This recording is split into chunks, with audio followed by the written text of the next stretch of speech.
Good evening. Welcome to the Select Board meeting, the Brattleboro Selectboard meeting of Tuesday, January 7th, 2025. Happy New Year. John, was this meeting properly warned? Yes, Daniel, it was. That's great. And it looks like we got a quorum, so we'll get underway. Good evening to our interpreters and friends. Okay, so our first order of business is to approve minutes. We have minutes from December 17th, 2024. Can I get a motion? Richard? I move we approve the minutes of December 17th as presented. Okay, Richard's made a motion to approve the minutes of December 17th as presented. Any discussion? Okay, seeing none. All those in favor, please raise your hand and say aye. Aye. Aye, passes 5-0. Chair's remarks, I have none this evening. Move on to manager's comments. Happy 2025, everybody. A couple announcements. Vermont Secretary of State Sarah Copeland-Hanzus will unveil Vermont's first ever Civic Health Index, a report measuring how civically engaged Vermonters are across the state and in relation to the rest of the country at Brooks Memorial Library on Wednesday, January 15th from 5:30 to 7:30 p.m. The event will be an opportunity to learn more about the report, offer feedback, and help prioritize next steps. For more information, visit the library website or drop by the library at 224 Main Street. 2025 dog license renewals are available online through the town's website and in person at the town clerk's office. Renewal notices will be mailed out in the next few weeks. Petitions for town office, town meeting member, and school board are now available at the town clerk's office. The deadline to turn all candidate petitions in is 5 p.m. on January 27th, and the deadline to get an article on the ballot by petition is 5 p.m. on Thursday, January 16th. Any town meeting members who have terms that are expiring and were elected, not those that were appointed at a caucus, should have received a letter of intent in the mail. These need to be signed and returned to the town clerk's office by 5 p.m. on January 27th in order to have their name appear on the ballot. And that is all that I have. Great. Thanks, John. Yep. Select Board members with comments and or committee reports. Elizabeth. Thank you, Daniel.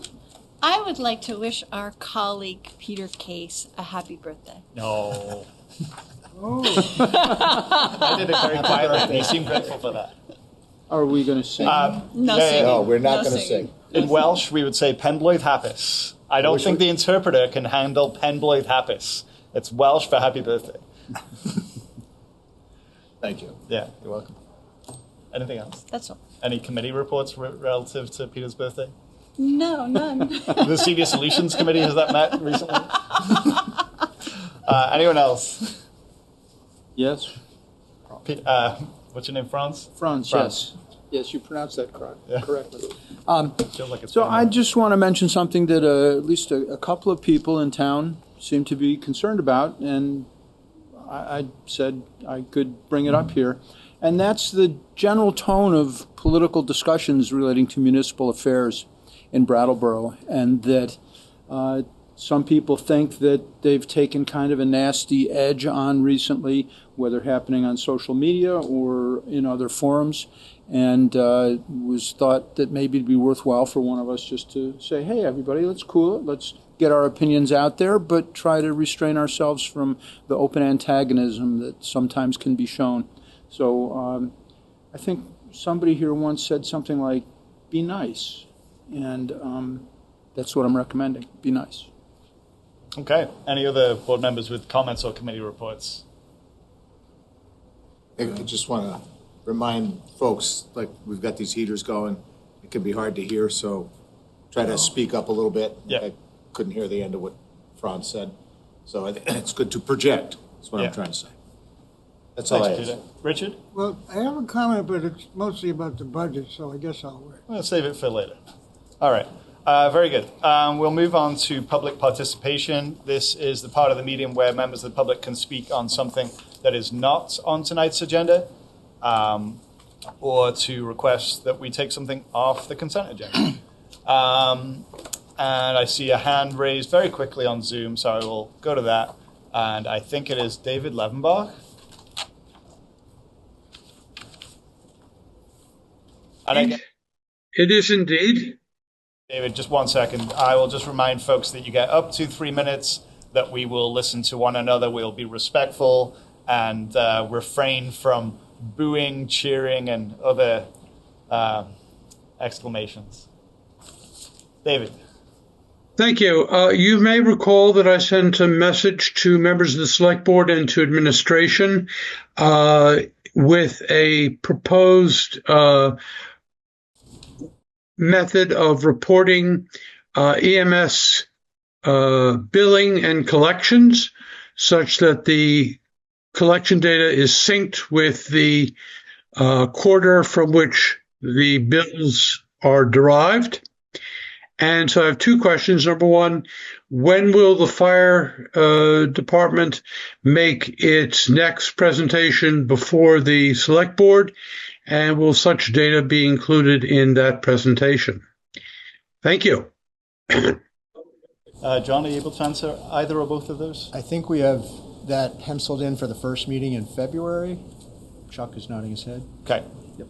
And the way that David was suggesting that the data was presented, do you think we could take a look at that? We could take a look at it. I'm not sure it's really going to help us know anything, but we're certainly happy to take a look at it. Okay, great. Thank you. Other members of the public who wish to comment on something that is not on tonight's agenda? I think Mr. Heller was first. Just a question. This is... would you introduce yourself? I will, yes. Oscar Heller, District 9. This is generally about the budget. It's something I've been asked to present for the Finance Committee. Would you Just like me to save it wait? yeah. Okay. Thanks. Thank you. Dick? A couple things that have Would you already been introduce mentioned. yourself, just in Richard case someone DeGray, doesn't know who you District are? 8. Thank you. Happy New Year. Yeah, you too.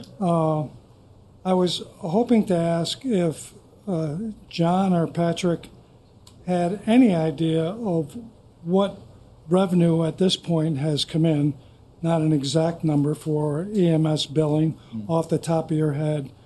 The second one is I've been looking for the audit and wondering when that is going to rear its head. Not many people like to look at it. I do. Mm-hmm. And thirdly, I'd like to touch a little bit upon what Franz said. I'm really concerned about where our town is in the last few years. We've had this undercurrent percolating. And I think in the last month, the heat is turned up and it's really bubbling. And I see this divisiveness that's going on in town and people trying to recruit people for town meeting, like a them versus us. And that's not healthy for our town. I certainly encourage people to run for town meeting, to run for the select board, and who gets elected. What's not a good process, and I've said this to the charter committee, is when we go out and recruit people to run. And certainly we saw that at the last special meeting, and that's well and good. That's your prerogative. But our town meeting works best when we work together as a community. And I don't see that happening, and I see the wedge every day getting driven deeper and deeper into the ground and dividing a beautiful community that we all love. And we need to stand up to that and say, listen, we need to start coming together on issues that affect the town, whatever they are. And there's always something in the on-deck circle that none of us are aware of. So I would ask everybody in town, those listening, how many people are out there, to tone the rhetoric down, start working together, and damn it, Facebook is not your friend. It really isn't. It is probably the worst invention to hit society ever. And I see people going after people, And that's not who we are as a community. That's not who we want to be as a community. So I hope that we can start coming together and start listening to each other, because the way that it's going now is if you don't agree with me, you're against me. And there's no middle ground. And we need to start finding some middle ground on issues that are facing us. Thank you, Mr. Chairman. Yeah, thank you. John, you were asked for a sort of ballpark figure for EMS revenue. I don't know if we're going to be inclined to give like a back of the envelope. Well, I did calculation. actually ask that question of Kim Frost before she departed last week, and she told me that we were running about 64%, so at halfway through the year, including the $250,000 that you transferred in there. So okay, we're doing well. Got it. Yep. All right, and we'll have a report in February where Yep. we'll be looking at hard data. And the audit? I believe that's finished, but I haven't seen it yet. It's getting close. I know Okay. it's quite close. Oh, it's close. Okay. Not quite yet. Okay, very good. Thank you. All right, who was next? Alyssa? Are your microphones on? I can barely hear you over there. No, they're not. They are on for BCTV, but they don't project in the room. They actually kind of used to. If BCTV are available and can help us with that, great, but they might not be able to do it right now. We're going to endeavor to speak as loudly and clearly as we can. We could turn the heaters off, but you wouldn't thank us for that. Hi. Alyssa. My name is Lissa Weinman. I am a partner in 118 Elliott, a local community center and gallery downtown. But I'm here tonight representing the Wyndham World Affairs Council, Brooks Memorial Library, and Vermont Independent Media. We are putting together something that should be of interest to Dick DeGray, because it's precisely trying to address this issue of the divisiveness in town and the country, and that is to start planning events for the 250th birthday of the United States, which is next year, 2026. And we are having a meeting at the American Legion Hall on January 16th. That's next Thursday evening from 6 to 7:30. And we're inviting people from all sectors of Brattleboro society to come and share ideas about how we can celebrate as a town this semi-quincentennial of the United States at a time of great national disunity. So the idea is to create spaces for people to have these kinds of dialogues about the things that we have in common and our differences, and listen with respect. But we're such a creative community that we're hoping that groups like NEYT or the River Gallery School, the museum, of course, many other groups express themselves around this anniversary in a way that would befit the town of Brattleboro, which means that it will be all over the place, and we love that. So I just wanted to let people know. I'm going to leave a few flyers here tonight, but it's next week, January 16th. And there is a Vermont State Commission. I think that the administrator of that is going to be joining us that night as well. And it's important to note that we don't really think of this as a celebration and just more fireworks. No, we want to really use this milestone to really look at who we are as Americans and who we want to be. So the library, Wyndham World Affairs, and the Vermont Independent Media have already created their own project called Examining American Identity and Leadership in a Changing World. We've been having discussions with Meg Mott about the language of the Declaration of Independence and how it relates to problems we're facing today. So we have a project, but we're encouraging others to create their own projects and come together, which will be facilitated by Brooks Library, providing a space once a month for people to gather and plan for 2026. So all this will be discussed. There's no plan set in stone. It's all fresh. And we're really inviting people to come out and be part of something that can bring us together rather than drive us apart. So I just wanted to announce that, and I appreciate your time tonight. Thank you. Great. Thanks, Lisa. Anyone else want to speak on something that's not on tonight's agenda? Yep. And if you would just introduce yourself. So my name is this on? I don't know. It's on Just for BCTV. BCTV, Okay. yeah. So my name is Jill Stahl-Tyler, and here to request the select board to put something on the ballot. And it would be a request, which I had worded out very nicely, and now the computer's dying, of course. But it's for the safe injection site that had been talked about here, and you all had met, I know, with the legislators back in July or so, and had asked whether the town would get a vote on that, and you didn't get a real clear answer. In December, I went and listened to the legislative update, and I asked that question, and I was told really clearly that it was not something that the state would consider asking the towns, and that if the state decided that they wanted to put a safe injection site in the town of Brattleboro, that would be what they would do. So I'm here to ask that you would put an actual question on the ballot. Should the town of Brattleboro advise the state that before any safe injection site be put into the town of Brattleboro, that the town of Brattleboro voters would have a chance to weigh in on that? Okay. So my request. Yeah, thank you. Just so happens that I happened to be in the room with Patrick and Town Attorney Fisher when you were speaking with them about this matter maybe like 4 weeks ago or something. And there were some questions about like jurisdiction, what the current legislation allows for and what it doesn't allow for, and process. And so unless my fellow board members, want to see this come back as just something that the select board decides, I think we'd probably need to see some language in writing. I think the town attorney would need to take another look at what you're proposing, and then the board could consider it. So the town attorney did give me that. Would you mind coming to the microphone?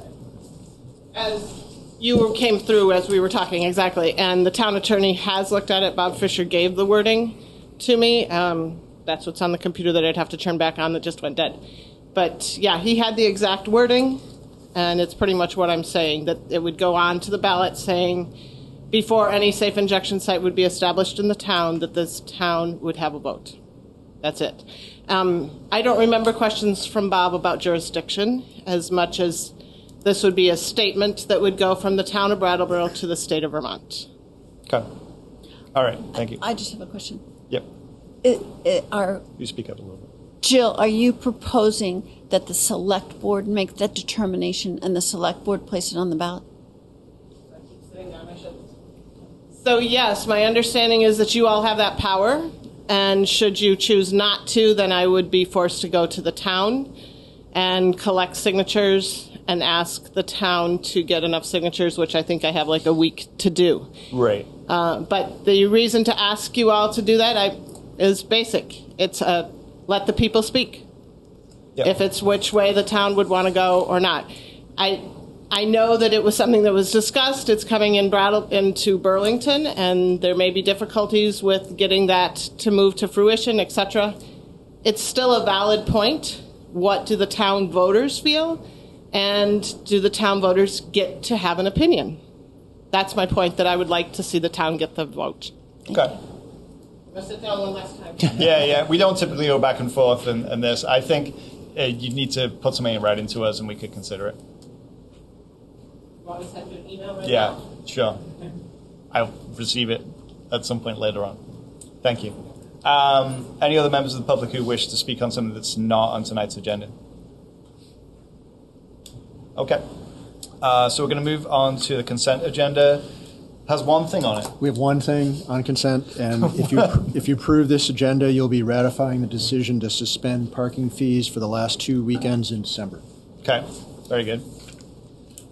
Board members, anyone wish to pull that item for discussion later on? Okay, seeing none. To accept a motion. I motion that we accept the consent agenda as presented. Okay, Peter's made a motion to accept the consent agenda as presented. All those in favor, please raise your hand and say aye. Aye. Aye. Aye, that passes 5-0. And the consent agenda has been accepted. Next is old business, and item A of old business is the Ordinance change, Chapter 15, the Downtown Improvement District. We're going to have a second read-in. Sue, are you going to speak to it? Wonderful, thank you.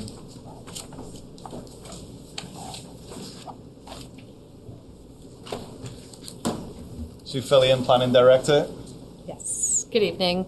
I just also want to say I'm an ex officio member of the DBA's board, non-voting member. So the request before you tonight is to hold a second hearing, as a second reading of proposed changes to Chapter 15 of our ordinances, which is the establishment and regulation of the Downtown Improvement Act. The first reading was held December 3rd, and I went over the proposed changes, which briefly are, one is a cleanup to define the boundaries. It doesn't change the boundaries. It's just the existing ordinance refers to the Marlboro Graduate School, and that's been gone for several years, so we're just going to use the address there. Another change is to change, to consider changing the way that the appropriation is made. So annually, DBA comes to the select board with their request. It's been $80,000 for several years, and they also bring their budget with them that's been voted on by their members. The challenge with this is that their fiscal year starts July 1st, and they are still fundraising to figure out how to put their entire budget together. So the preference here is that they just come with the budget request, and then also give an annual report, things that they've done. Another proposed change to the ordinance is to remove the date by which they must hold their annual meeting, which is September 30. So they're almost planning one full year, about 9 months ahead. So they want a little bit of flexibility to when they hold their annual meeting to adopt the budget with their members. But they'll also take the input of members to projects. And then finally, there is a requirement in the ordinance that every 5 years there is a vote, an advisory vote of their members to whether or not to continue the special assessment district. This was a requirement of state statute and becoming a member or becoming a designated downtown. We no longer have to renew that. The 5 years came because every 5 years you would make an application to be a designated downtown. A couple of years ago it changed to 8 years, and now they've actually done away with the renewal requirement. So the request here is to remove that requirement for a vote every 5 years. There are other ways that, I think the select board and DBA will get feedback on whether or not it's working. The town is required to make a financial commitment to be a designated downtown, and that can come either through this special assessment district, which is what that advisory vote is kind of asking its members on.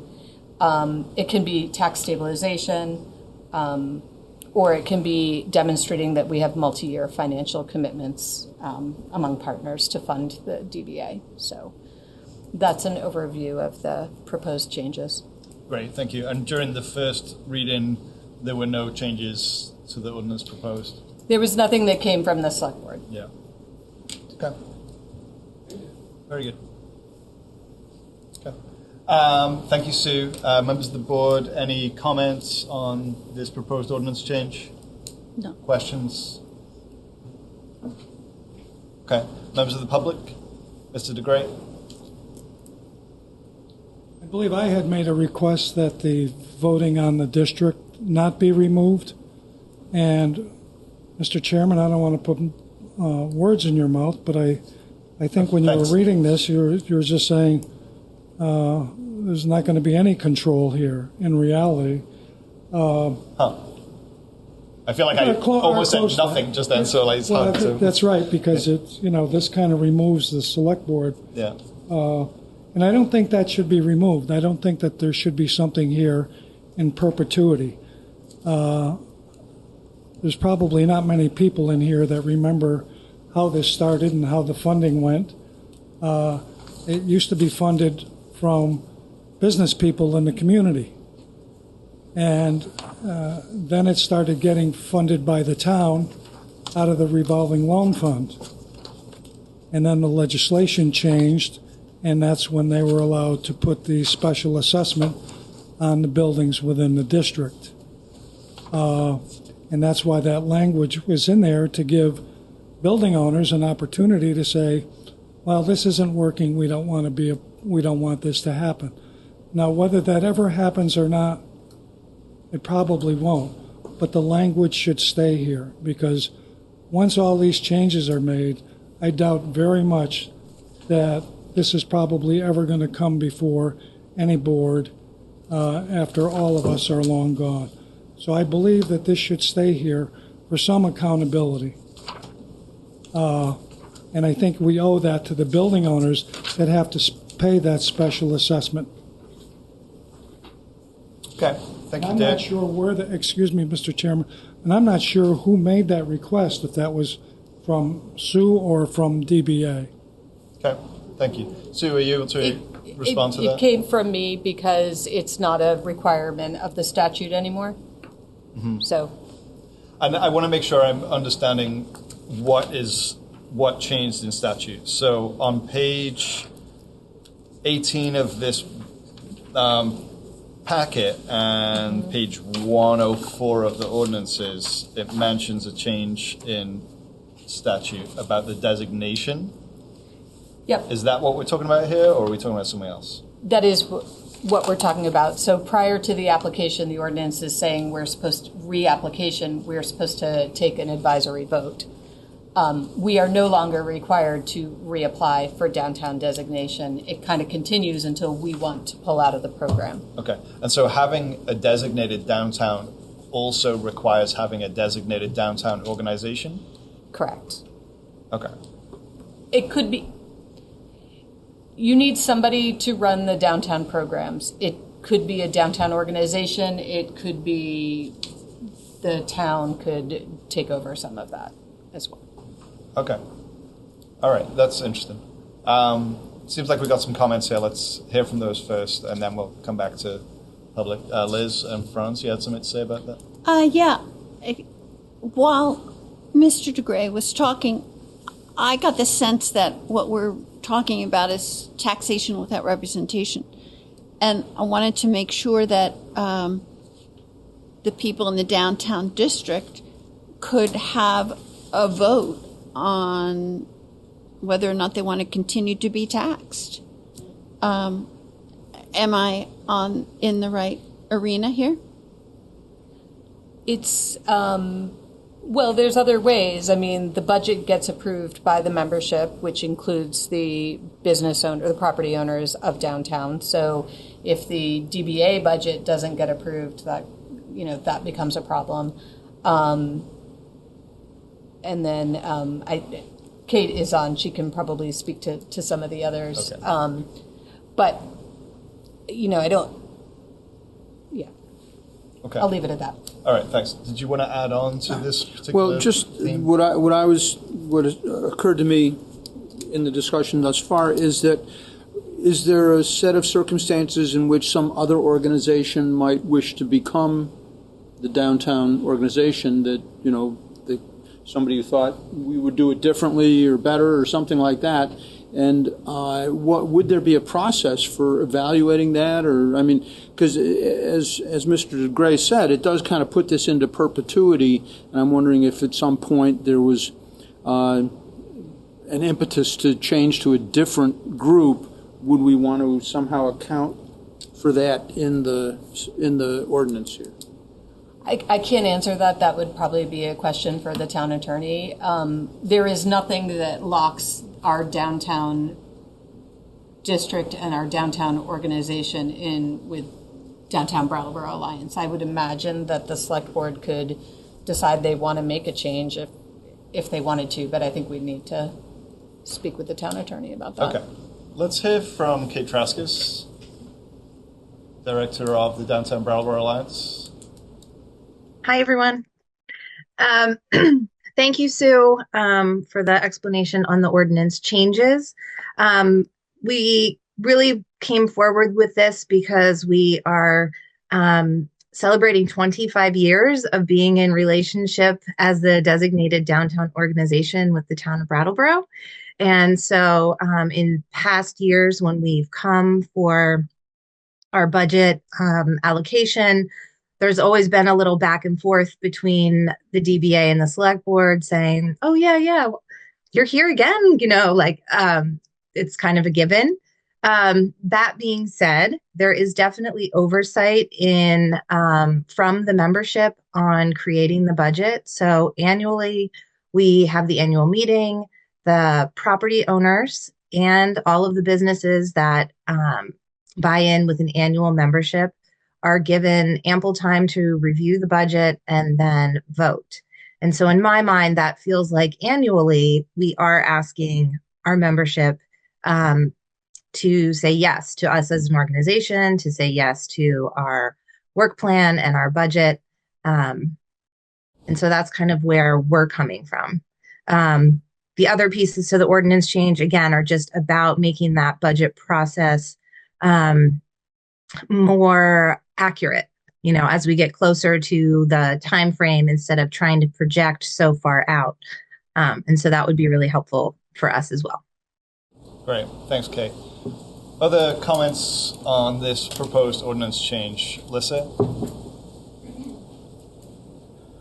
Lissa Weinman, partner in 118 Elliott, which is within the downtown Brattleboro. I agree with Dick DeGray. I think there needs to be regular accountability around the DBA. I have had a lot of questions about the formation. We tried to actually get copies of earlier mission statements to sort of see how the mission of DBA had changed over time, and we weren't able to access that information. We pay, I believe it's about over $800 extra on our tax bill every year to be part of the downtown district and to support the Downtown Brattleboro Alliance. And I think that there needs to be more accountability to property owners that are actually paying for the group, as opposed to membership who, I think it costs $50. Anybody can join the Downtown Brattleboro Alliance, which is a good thing. But in terms of representing the needs and interests of people who are supporting the brick and mortar stores downtown, I don't necessarily feel happy with the performance of the group on that level. For instance, Gallery Walk is something that has actually hurt our gallery because everybody is in the parking lot that first Friday and there's no parking. And, other business owners and gallery owners that I've talked to about it are also like, we don't understand. It really doesn't serve our interests to have a parking lot fiesta every first Friday. It's taking business away. I mean, I know Kate has other people who might like Gallery Walk, but the general consensus that we have heard is that it doesn't, for instance, a lot of money is spent on it and doesn't really serve the interests as well as the previous iteration of Gallery Walk used to for galleries in town. So I would say that any oversight should continue because there needs to be taxation with representation and perhaps more accountability for the Downtown Brattleboro Alliance. And that in no way reflects any kind of ill feelings. I think Kate has been doing a good job. I just think that the organization as a whole has really raised a lot of questions for us as business owners. Thank you. Okay, thanks, Lissa. So, and I understand from what we've heard from Sue and from Kate is that the accountability would be within the organization. There's a budget that gets voted on that's participatory, and there would still be an annual report to the select board, but because of statute change, there's no longer a requirement for an annual kind of like redesignation, or it was an every 5-year redesignation vote that the town would do with the property owners who are paying the special assessment tax. Okay. I think that, if I could go a little bit further, I think that's separate kind of oversight that, is not related to changing the budget appropriation. So, DBA would still come, they would make their request for whatever the amount is, they would give you an annual report, And if the select board so choose, you would put it on, the way it's happened is it goes to it goes to RTM, and it's a separate vote. So there's members approving their budget, there's the request that they'll make to the select board, and then there is ultimately RTM voting. Okay, thanks. Board members, any other comments, questions, thoughts? Okay, Franz? Well, I think this could go either way and probably work just fine. So I'm asking myself, is there some value in making it explicit that every 5 or 8 years we actually do go through some formal process? Having not really thought about this much up until right now, it's hard for me to say, oh, it's got to be this way or it's got to be that way. But my sort of slight preference at this point is, well, let's have them come back and talk to us every 5 or 8 years, whichever it is, and just make sure that everything's still going the way it should. I mean, that would be my preference, but I can't say I have a real strong reason to back it up. Okay, Sue? So I would think annually the downtown organization will always come before the select board and talk to you. If you're talking the vote, that's probably going to be something that the planning department or, that we undertake. We would do that however many years however many years you want us to do that, and then we would bring that back. That's not really the downtown organization's requirement. It's more of the town taking a pulse of those properties that have the special assessment on it. Okay, thank you. Thank you. Liz? So I'm hearing that the DBA will still come to the select board once a year. Yes. And if the DBA wants more money, which they want to do, they'll come and ask for it. And then the rest of it is within the confines of the structure that the DBA has, which has a voting structure. Yes. Thank you. Okay. Dick? When is the last time that the town took a vote of the members of the district to see if they wanted to stay in the district? Sue, any idea? I'm going to guess that it was probably 2018 because that's the last time we were redesignated, but don't hold me firm to that. It may have been 2017. It was around that time of reapplication. Okay. I guess my comment would be is that I think that was done at town meeting, because town meeting's the one that has to approve us staying in the district. And that this provision here that we're talking about is for the building owner specifically. It's not for town meeting.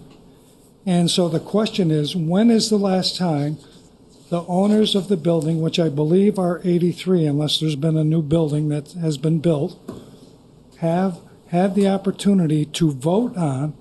I know that it was done way back, I believe, maybe around 2010, somewhere around in there, give a few years.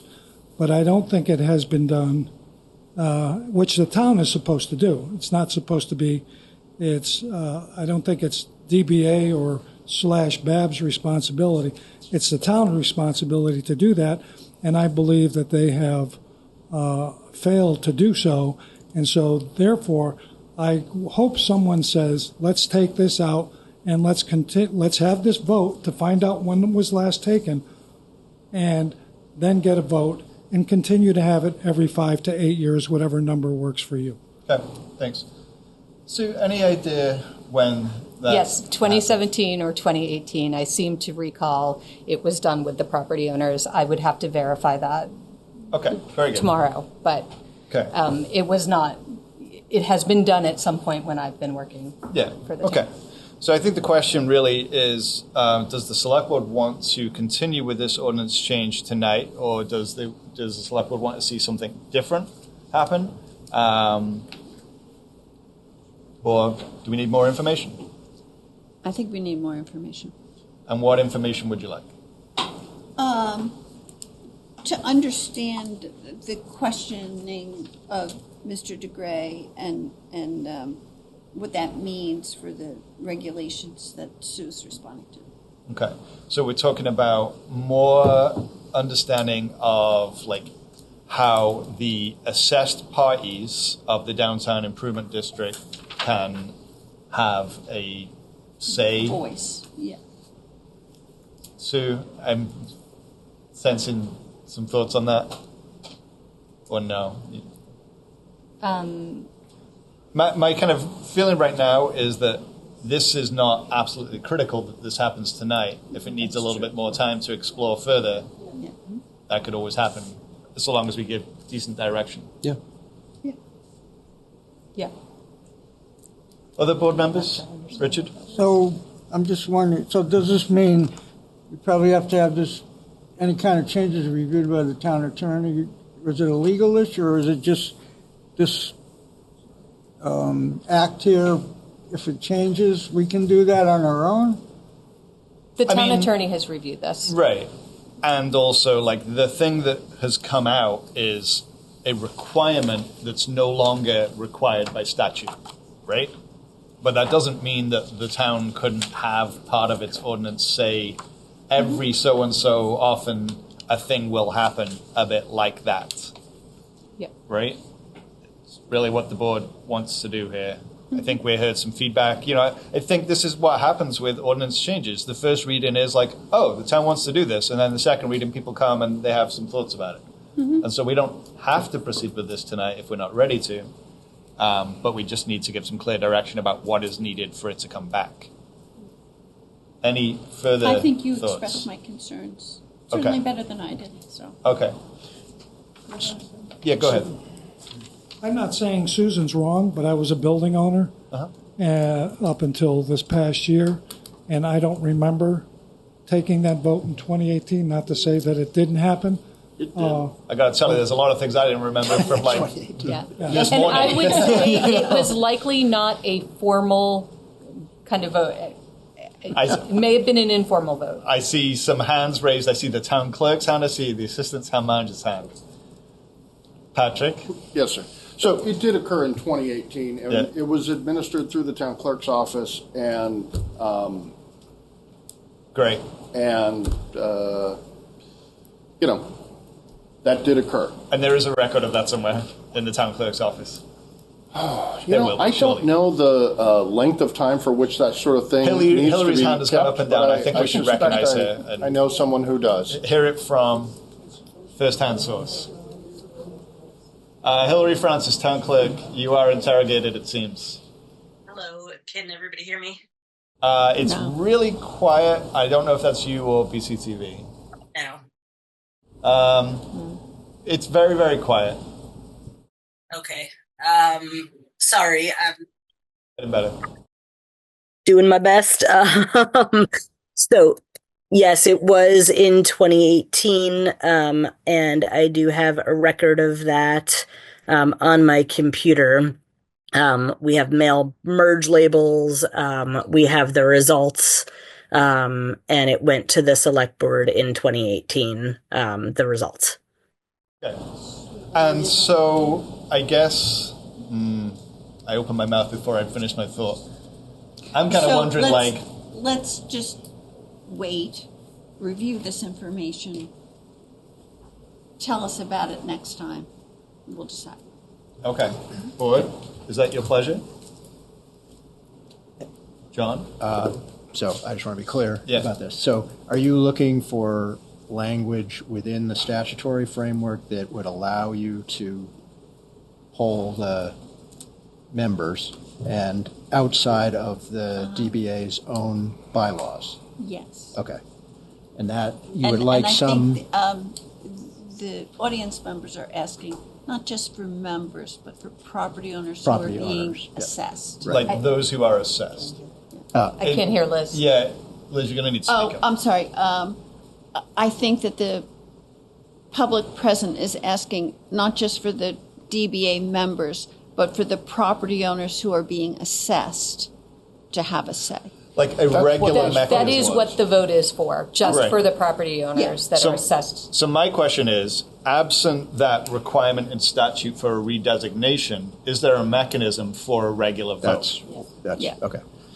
That's what I was trying to get at. Right. And are you so all, is the answer to that question yes?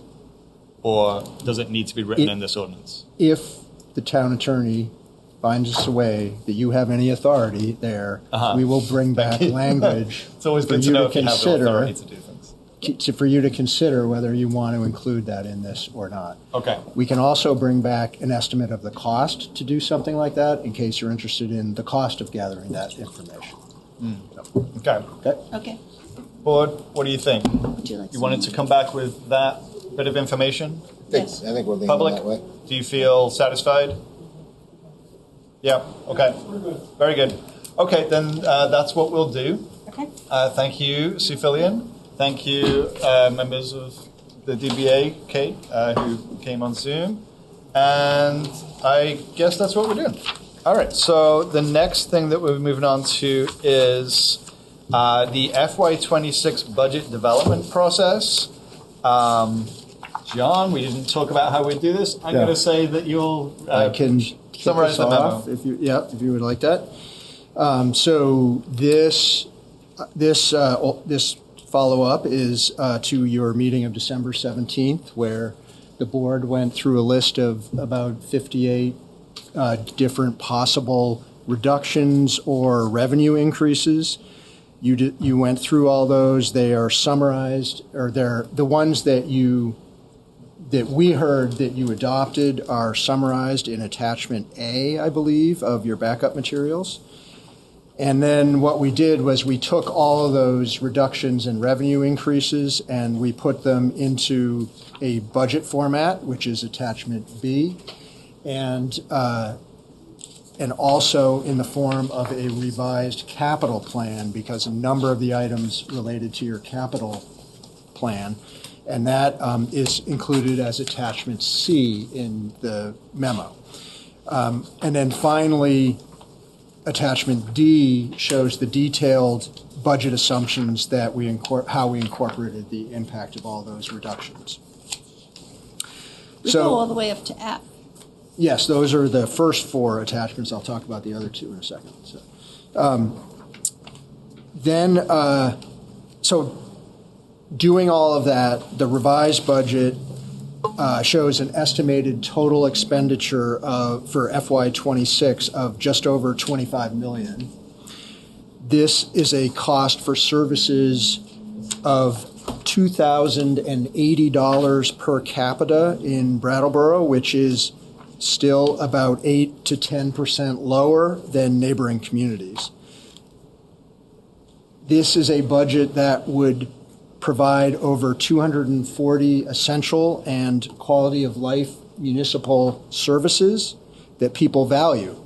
And these are included in the memo in attachment E, is a list of all of the things that the town departments deliver to people in Brattleboro. And they include a 56-hour per week library, many excellent recreation and park services, a top-notch town clerk's office, 20 or more state-leading planning services, town-wide composting, trash, and recycling collection and disposal, maintenance of over 90 miles of roads, 35 miles of sidewalks, a 24-hour-a-day, 7-day-a-week all-hazards fire and emergency response service, including fast-responding medical transport, and a premier police department. Happy to go into any of those services in attachment E if the board would like to discuss what is entailed in all that work that the town provides to residents and visitors. So the cost to deliver all of these municipal services is projected to increase by 9.2% from FY25 to FY26. These increases would allow the town to continue a solid waste program that Brattleboro has been paying for at below market rates for many years. It will support police services for the Downtown Safety Action Plan in an effort to reduce the chaos and disorder that we've seen downtown in the summer of 2024. And it will increase human services grants by over $93,000. These are investments in the community that will contribute to longer-term benefits. In order to deliver on these, we would need to raise $19,841,000 in property tax revenues, and that translates to a municipal property tax rate estimate of $1,628 per $100,000 of assessed value, which is $175 more per 100,000 than this current year. Included in the memo in Table 1 is how that estimated tax increase would play out to people in various scenarios of a range of household income and a range of assessed value on their property. And you can see by this table on page 21 of the packet that half of all taxpayers would see an increase in the property tax of $321 or less.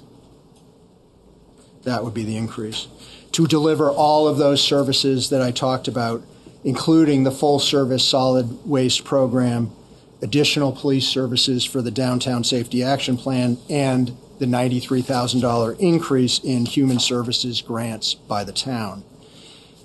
I want to note that within this tax increase, and for people with properties that are 200% of the median value in town, so $366,000, they would see an increase of about $643. So while half of the town will see $321 increase or less, some people will see a more significant increase. I do want to note for you, as you recall from our conversations around the solid waste program, that this tax increase includes a significant amount of trash service costs that are avoided per household. So by the town having the trash collection and disposal as part of this budget means that each household is saving the cost of having to get rid of that themselves, which we believe is more in the neighborhood of around, $4 or $5, maybe even $600 per household. So with this $600 increase on the 200% median household, they're also likely seeing about a $600 savings where they wouldn't have to get rid of their trash themselves, like $50 a month, something like that. So not only do individuals benefit for avoided cost in each household, I want to emphasize that by supporting a budget like this, you're supporting the collective benefit of municipal services that helps ensure a thriving, a healthy, well-maintained community for everyone.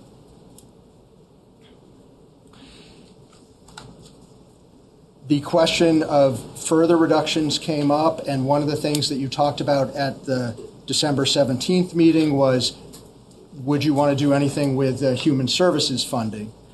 So what I mentioned at that meeting was that one possibility is that you could go to the town meeting, the representative town meeting, and see if a reduction of, like, just to use a number, 1% of the amount that they directed you to put into the budget for FY26 could be reduced. That would be approximately $230,000, a little more, and would bring that tax rate of $16.28 per 100,000 down to $16.09 per 100,000. But that would mean that there would have to be a proportional lowering of support to Brattleboro nonprofits, so there would definitely be an impact. We did at the request of somebody, we started looking at what other towns are doing for human services funding, and we found out, we talked with 3 towns, South Burlington, that gives $15,000 annually in human services, social service provider funding. Winooski, which does none at this point, they did away with this line a few years ago. And Montpelier, which has moved their $134,000 that they use for this purpose in community funding out of the budget to be considered at the ballot instead as a separate item. Then the question is, so say you were able to do all of that and got it to $1,609 per 100,000 of assessed value, is that not enough? Then, the only other thing that we have is you could revisit the list, which is included in attachment F, which is an additional 1.1 million in budget reductions that you weren't comfortable with going last time, but maybe you might want to revisit those. That could reduce the property tax rate by another $88 on that 1,609, so it would bring it under $1,600. So I think the questions tonight are, is there anything you want to explore further for generating this budget estimate that we would bring to town meeting? Do you need further feedback before you can decide on a budget amount? And how would you like to proceed? Great. Thanks, John. I'm going to speak first, if you don't mind.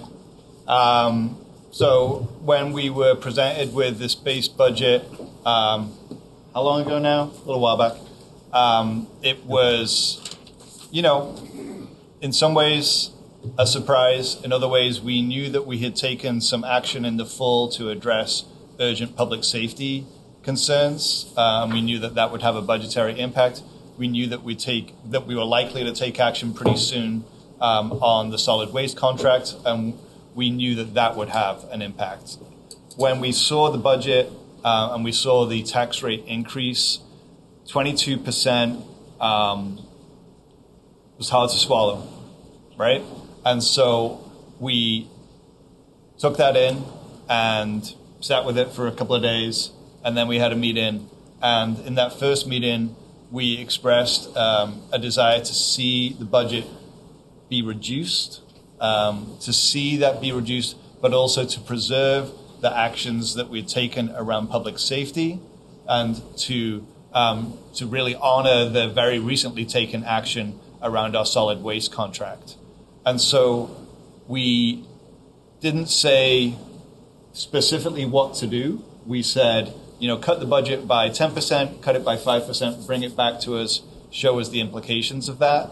And so the staff worked really hard over, several weeks and collaboratively to bring back a slate of possible reductions to the budget, which the board then considered in its last meeting, and we reduced the budget by almost $2 million in that meeting. That has been computed and presented to us, and so now instead of a 22% tax increase, you're looking at a 12% tax increase. And so I think that, you could sell that one way or another, right? That is good work that's been done by the town staff. It's responsive to the community. It's responsive to the board. And it's, a significant reduction in our budget. It still preserves really the essential services that we provide, plus some new projects that we're undertaking in public safety, and a solid waste contract that, quite frankly, when you compare it to the private market, whilst it's vastly larger than our previous contract, I know several people that are paying private market rates for waste haulage, and we are getting a better deal than they are. So my question for the rest of the select board is this budget a budget that you're willing to move forward with, or is there something further or different that you would like to see? Richard, you had your hand up first, so go right ahead. I want to offer my perspective on. I think it's very important to have perspective on this because it's such a complicated issue. Otherwise you run the risk of becoming the parable with the blind people and the elephant. They're trying to figure out what's going on and they don't know. Would you speak up a little bit? Okay. Thanks. So, the people of Brattleboro elected the members of the select board to be their representatives in matters relating to town government. And we don't take the trust you put in us lightly. When issues come before the board, we make every effort to gather as much input as possible from anyone who wants to comment. We listen and we gather facts and we make decisions. Formulating a town budget is a complicated matter, and I've been trying to put things into perspective so that I can make decisions based on the best available information, common sense, and 75 years of life experience. I've tried to compare Brattleboro to other towns of Vermont as well as towns in New Hampshire and Massachusetts. And while one can look at populations as a marker, it often does not provide accurate comparison. There are 12,000 people in Brattleboro. Essex, Vermont has 11,462, and in no way comparable to Brattleboro. Rutland City has 15,630 people, and in comparison with that town would not be useful, I don't think. And Keene, New Hampshire has almost double of our population, 22,905, and Greenfield is 17,674. So, and Brattleboro should be considered a hub town, and that means we bear an extra financial burden when providing services to people in other Windham County towns. And perhaps someday the Vermont legislature will recognize the fact that and provide us with extra financial support. And some degree of panic set in when it was announced that Brattleboro was facing a 22% increase in property taxes. The select board, with the heavy lifting of town managers and staff, have helped to trim $2 million from the budget. My research has determined that of the 10 town managers' salaries, 6 are below the state average. 3 are equal to the state average, and 1 is above the state average. If all managers had salaries at the state average, the town would be paying $129,000 more per year than it does now. When these positions need to be filled, it can be difficult when the salary is below average. People of Brattleboro receive high-quality services for their tax dollars. And it's my opinion that if we cut personnel or if we cut essential services, we will end up paying more in the short and long run and end up with a town that is less safe and with a message that the quality of life in Brattleboro is not as important as lower taxes and fewer services. If we actually look at the numbers in the revised budget, it's clear we have a progressive form of taxation, and those who have more pay more. That has always been the case in the entire state of Vermont. As Vermonters, we have made a commitment to our neighbors to lift up those who need help while asking for those with more to give more. Under our revised budget, if your homestead is valued at 100% of the median, or $183, and your income is 100% of median at $45,000, you would see no increase in your taxes. That's zero increase. If that same household has an income above $67,500, their tax increase would be $321. A homestead value of $275,000 would increase taxes by $482, no matter the income, and a homestead value of $366,000 would have an increase of $643, no matter the income. These numbers do reflect variables that could change, and we do not know the costs of the education component of our taxes. Many people fear that taxes will rise so high they won't be able to live here. We have little control over the factors that rule our lives in 2025. We do what we can on the local level, but we simply cannot expect to pay less next year for a new fire truck or a new bucket loader or any of the supplies needed to maintain those vehicles. The tax implications of the revised budget will be difficult for many. This is the price we pay for doing no harm while making sure we have a safe community that has an eye toward the future. Okay, thank you. Other board members, thoughts on this budget that's before us? Elizabeth? My comments are in 2 parts. One is much more specific, and then I have summary remarks. So what I would like to discuss now are these individual items.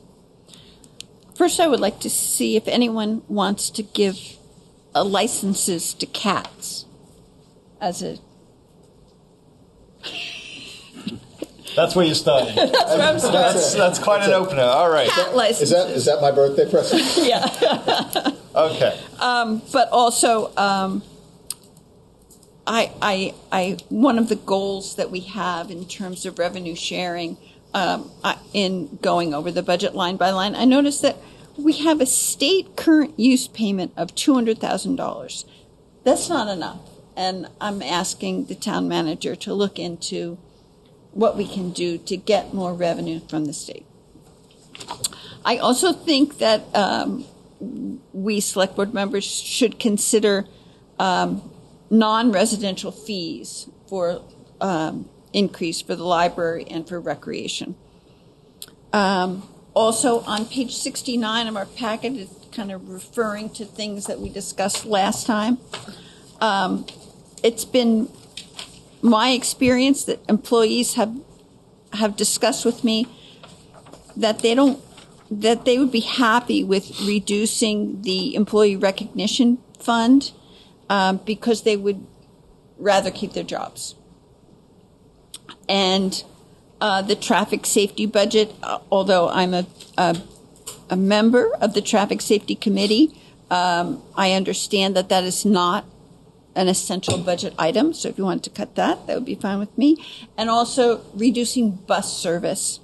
I understand that if we reduced our contribution to bus service, it would have an impact on Saturday service.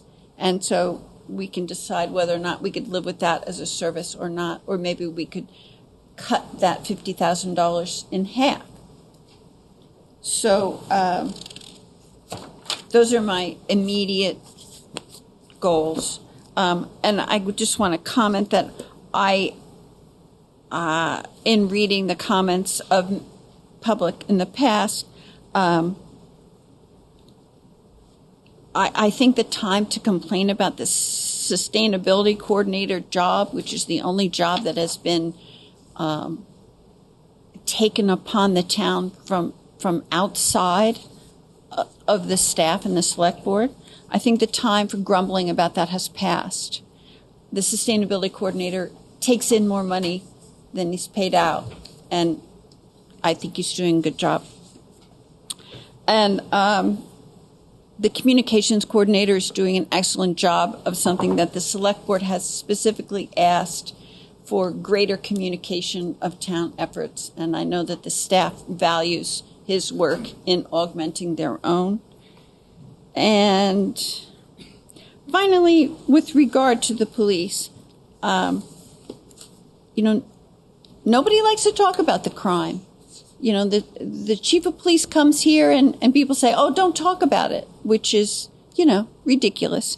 And so I want the police to do their job. And we asked Chief Hardy to come up with a plan for attending to the chaos and the crime in downtown. And she has done so. And she has done so in an innovative way that has cops without guns, which is exactly what the community safety report asked for. So in putting all of this together, she's done a commendable job. I fully support it. And I don't think that we can slice and dice it and get that on the cheap. This is what we asked her to do, and the select board is behind it, and I think we're going to have to pay for it. And that's it for my short-term goals, but I wondered if my colleagues were interested in any of those revenue. Taxing cats. Taxing cats, yes. I wrote them down. Yes. Let's hear from others. Maybe we'll have a little slate of Yeah. things to consider shortly. And then I have overall comments that I'll make. Oh, those were your Later. overall comments? Those are not my overall Okay, comments. I'll press some overall comments later as well. Mhm. All right, Peter or Franz? I'll let Franz go first. Franz? I'll go first. Thank you, Daniel. Or next. Well, I'll let Franz go third. Yeah. Okay, Fourth. go ahead.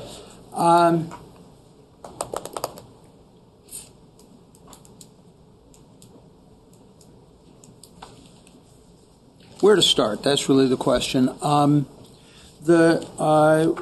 What we've done so far is to look at a wide range of possible, I'm not sure, adjustments, let's say, to the budget in an attempt to get the tax rate down.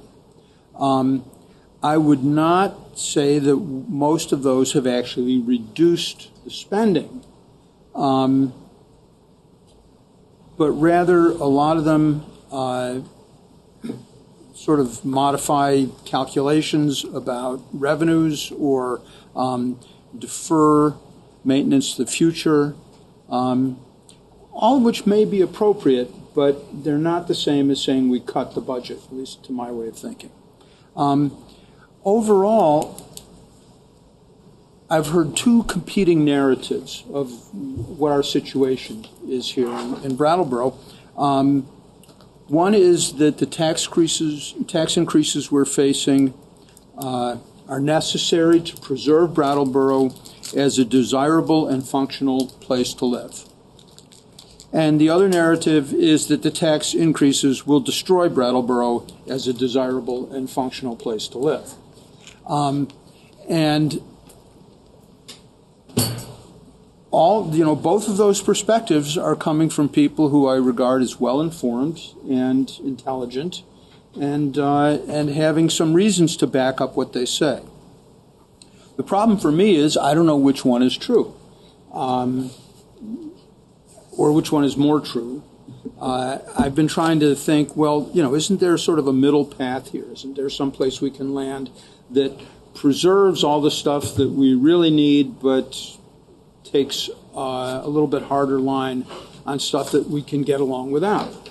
Not stuff that we don't value, not stuff that isn't worthwhile, but that we can get along without, because a lot of people think that following the path of this budget, even with all the adjustments that we've made, is going to damage the town significantly. I personally don't know if it is or it's not. I don't know which of the, going to Greek mythology, Scylla or Charybdis is the worst option. So I find myself just really torn at this point. At our last meeting, we said we were going to get to talk about things that were not on the list of 58 potential cuts, which we never did. And the reason that we never did was because it was 10:30 at night and everybody was exhausted. But there are other ideas out there that we have not talked about. And there's another factor that we have not talked about, which is the hole we created in our reserve funds, in our unallocated fund balance, by spending that money as part of the FY25 budget. We spent money that we didn't have.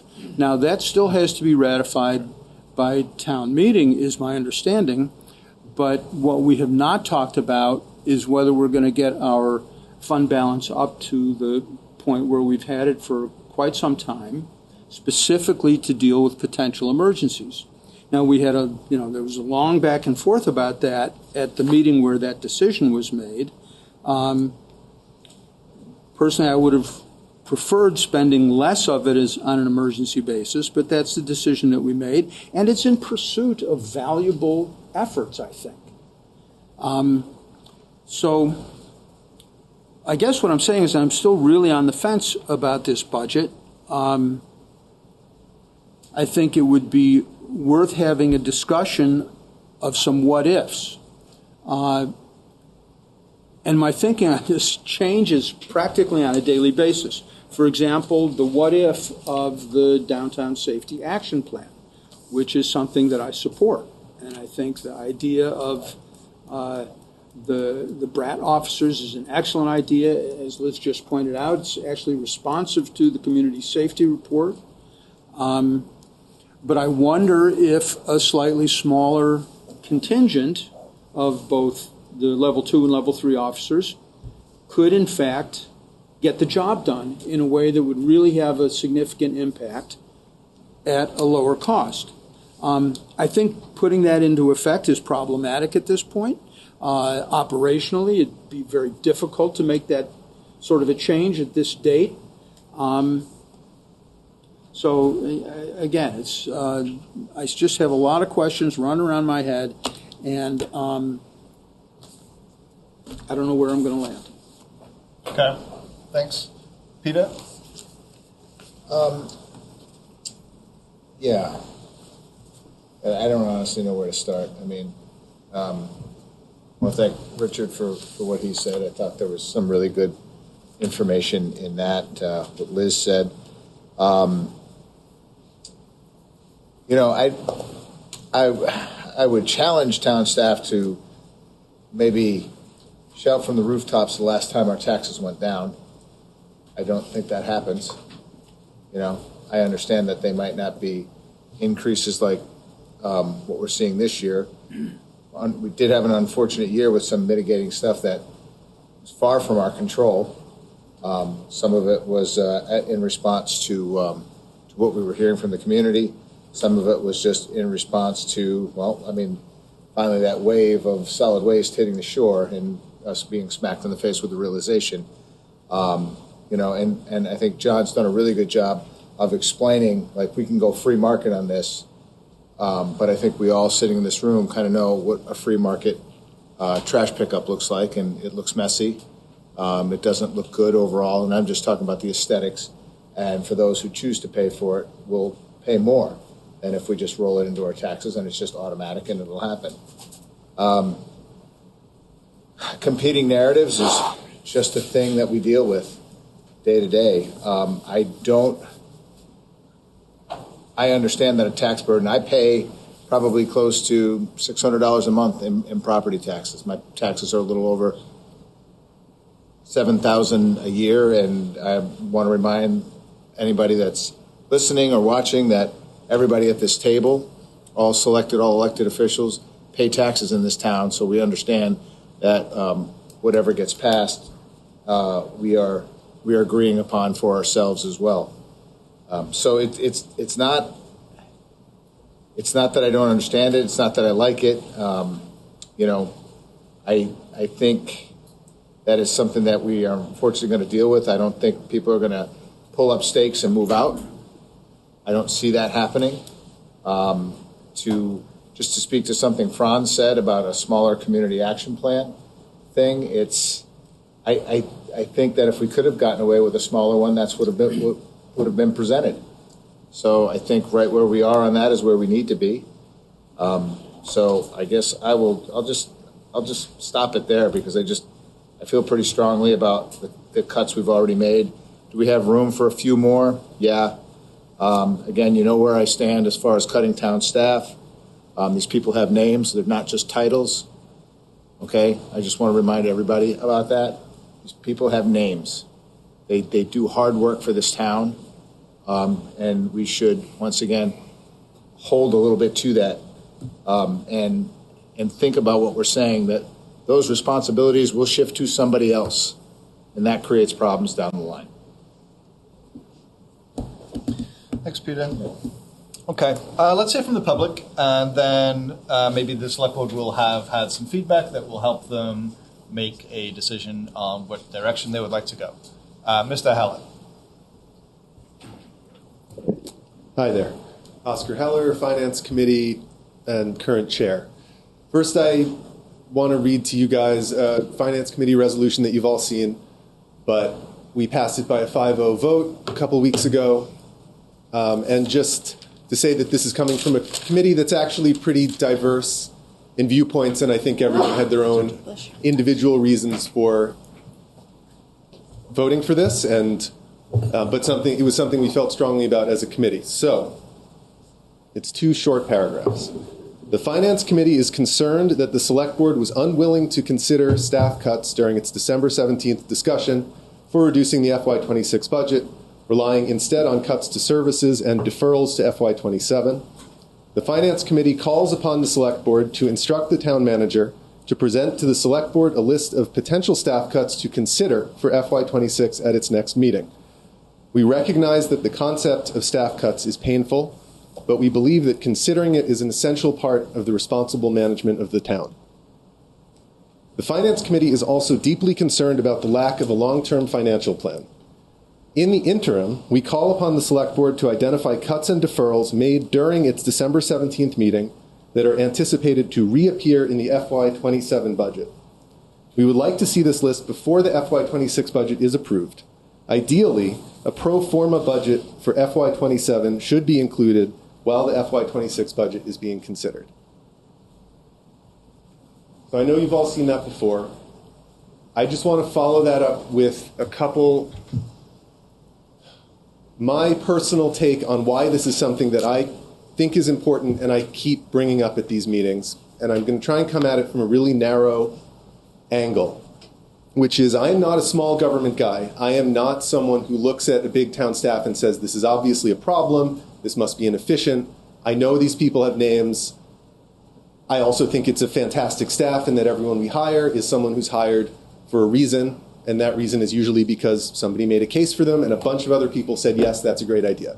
I am not coming at this from a perspective of A, I want to cut staff, or B, there are obvious cuts to make. That is not my thing. Here's where I'm coming at this from.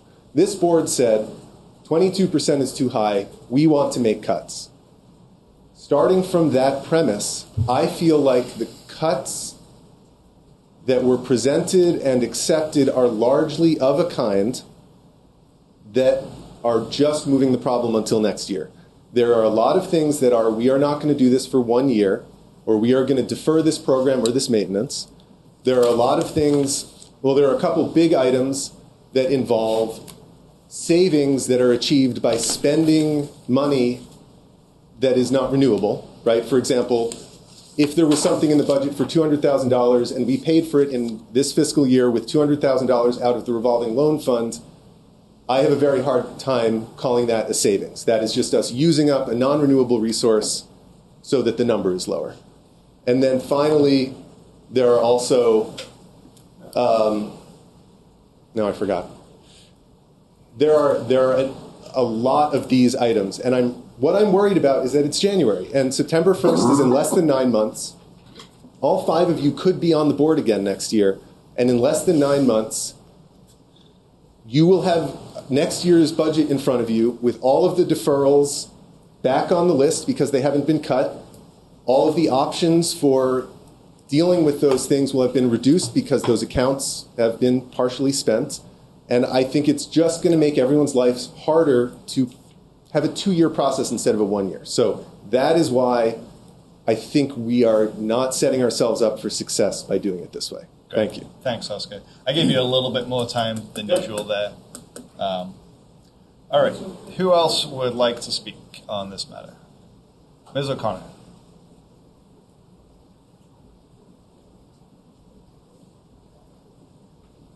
Kate O'Connor, Brattleboro. First of all, I want to say I agree with everything that Oscar just said, so I won't rehash that.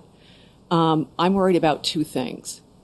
One, I'm sorry. Can you speak up a little? Oh, I'm sorry. No, just you have to speak up. Oh, I know, but we're having the same problem hearing you guys, so I forget. Kate O'Connor, Brattleboro. I agree with everything that Oscar just said, and I have I have more than 2 things that I'm worried about. But the first is the current and long-term financial viability of our town. Everything you are doing goes against every fiscally responsible practice. And again, I say this as somebody who sat there for 6 years, and I say this as somebody who worked for the governor of Vermont for 11 years and saw budgets from start to finish. We're setting ourselves up for disaster. And when I worked for the state, we had to make some really hard decisions, but we did it, and we did it for the right reasons. You folks before you, there have been a long list of select board members, town managers, and town department heads who have had to make some really, really hard decisions to get our town on a fiscally responsible path. And you folks are blowing it up in a matter of months. So I'm worried about that. I'm also worried about the people who are going to have to pay these taxes.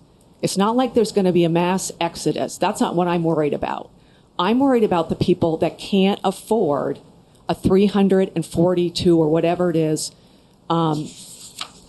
tax increase, because it's not just $341. It's $341 plus the $110 that those same people are paying extra because of the tax increase we're doing this year. And that's also on top of the thousands of dollars that people are already paying. And those people, not just the people who work in town government, but the citizens of our community have names as well. And we cannot forget that. And I think that's one of the things that is being totally forgotten here.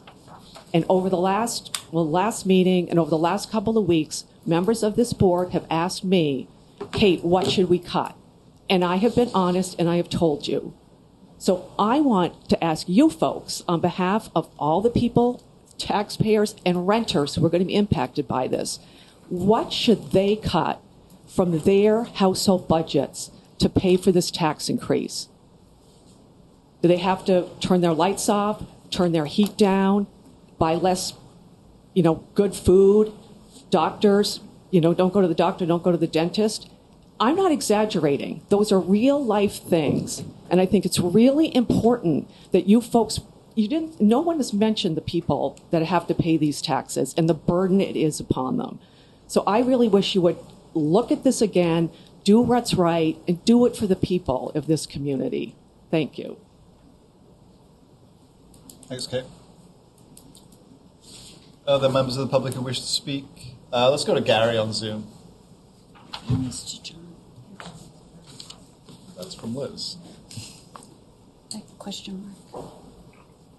Yeah, hi. Stroud District 8 Chair. I just have to reiterate and piggyback off what Kate's saying, because what happens when you do that, you're going to raise more devils you can't take down. You're going to create even more issues, more problems, more homelessness.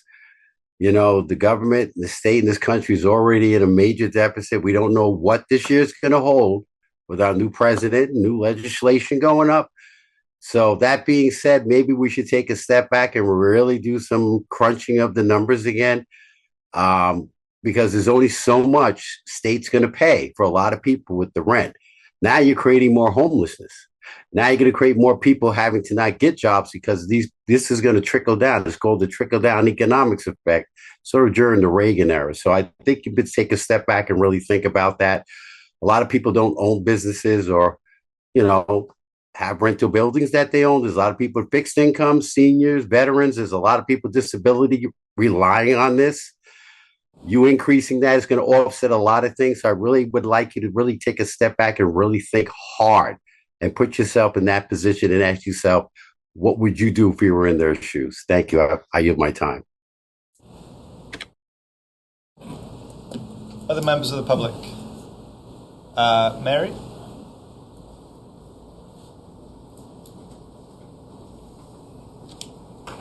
Mary Del Fiore, District 8. I just want to bring up that part of this budget is kind of like shifting shells.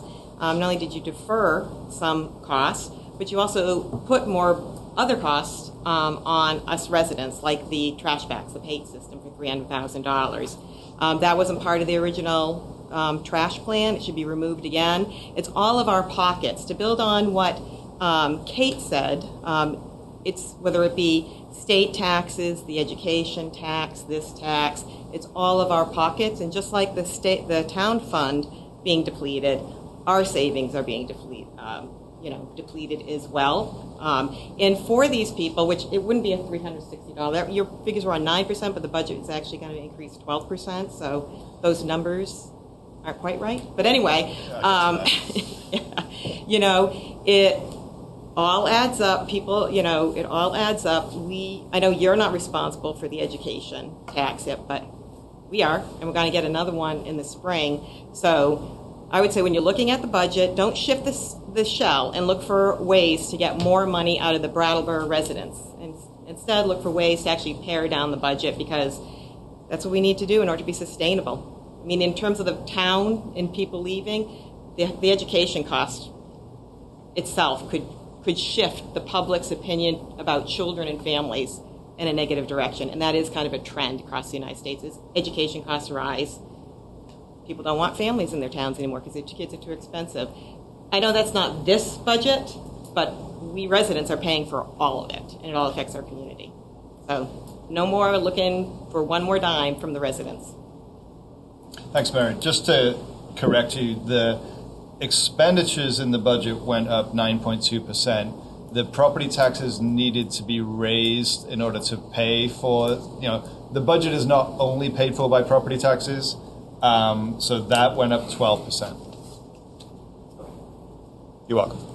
Bob? Okay. Yep.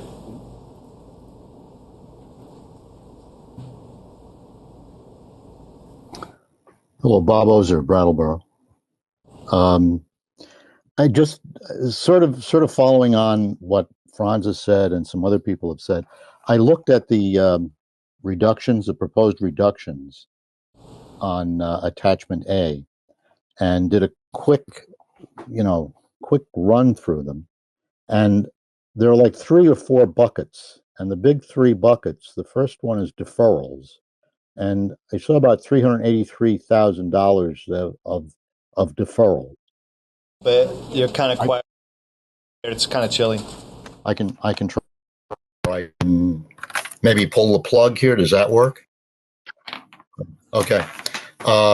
So I looked at the reductions in attachment A, and it looked to me like, and trying not to be too judgmental, but that there are 3 or 4 buckets, the big 3 buckets. The first one is deferrals, and about $383,000 in deferrals, meaning that you're taking money out of something that's an active project right now, and you're either deferring it to next year or you're deferring it to another process. So it may actually increase costs if you don't do the maintenance now, if you're going to defer that maintenance. That's an example. The other bucket was replacements. And I guess the other way of saying replacements is robbing Peter to pay Paul, taking money out of a balance fund to pay for something now, and you're not going to have that money in the future if you need it for emergency. I think people have talked about that. Again, if maybe I'm being judgmental, but about $657,000 attributed to that. And then, as Mary pointed out, chargebacks was another bucket, and about $372,000 in chargebacks, the pay-as-you-throw bags, the charges back to residents for other services. So those 3 big buckets together is about $1.4 million. So that's about most of the reductions. The reductions are 1.7, I think.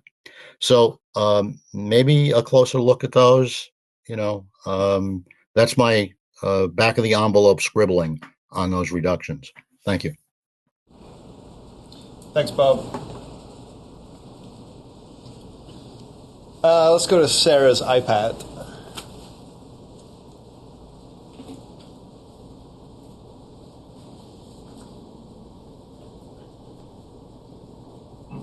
Hi there, if you could just introduce yourself. Yeah, sorry. Hi there. Sec. Having a little difficulty here. Hang on a second. We can hear you just fine and see you. Okay. Yeah. All right. Yeah. Camera is off. Too much background stuff going on. So, hi. My name is Sarah Gagnon. I live at 41 Clark Avenue in Brattleboro, and I joined the meeting a little bit late, and I just wanted to get clarification on something that the town manager was saying when I joined. So he was talking about some people had asked him to look at other towns and how much they give. Montpelier, and I'm guessing this is for social services, but please correct me if I'm wrong. Montpelier doesn't give anything at this point. It goes to a ballot vote, so the townspeople actually decide. South Burlington gives $15,000, and Winooski gives $0. So what is Brattleboro? Where do we fall in that? I missed what our contribution is. Okay, I can answer that one. It's $461,000. Okay. So Brattleboro gives $461,000 per year for a town of 12,000 people. Yes. Correct, yep. Okay, great. Thank you so much for clarifying that. Okay, you're welcome. Did you have anything further you wanted to say? No? She's gone. Okay. All right, other members of the public who wish to speak? Mr. DeGray. Probably under redundant. Liz made a comment about cutting funding for the mover. That would probably take away service. I think you said from Saturday and Sunday, or just Saturday? Saturday. I don't think lifting the tax burden, placing it on the backs of the most vulnerable people who use the bus service is very noble of us. And certainly I don't support that at all. It's funny about this discussion about the downtown. And as I said earlier, I've been out of there. It's almost coming up on a year. I got out of there last March. But the downtown was on fire in 2022 and 23. And the board, some of you weren't on the board, and the town did nothing. You were distracted doing EMS. And then I've said before that you overreacted. The chief has never had 27 police officers. She's going to have them. And it would be nice to see what she does with those police officers before we say, oh, you need 3? Why 3? What's the optimum number?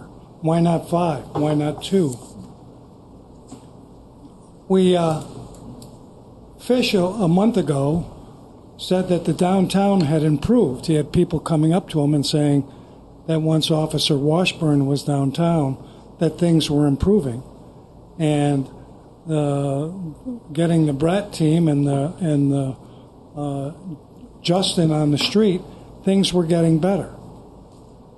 And so here we are, we're in a tax crunch, and you guys are totally entrenched on not reducing those people. I support the police department. All of you do support the police department. That's very evident. But I don't like paying for something that I'm not going to get or I don't know that I need at this point. And that's the sad part about everybody that comes up here. It's like, you're listening, but I don't think you're hearing me. And that's the sad part about all of us who have been following the process. And I'm not saying that you have to agree with everything I say, but I have a pretty good pulse on what's happening in downtown. And I truly believe that hiring 3 officers at this time, and I've said this numerous times, at this time is not the right way to go. And I don't think that if you revisited that, and what happens, I guess I need this question answered.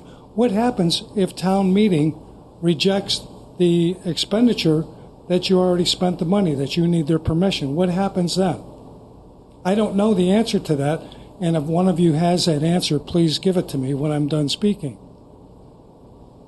9% increase, 10%, 12%, whatever this increase that we're sitting on right here, is not something that the majority of the people in this community can afford.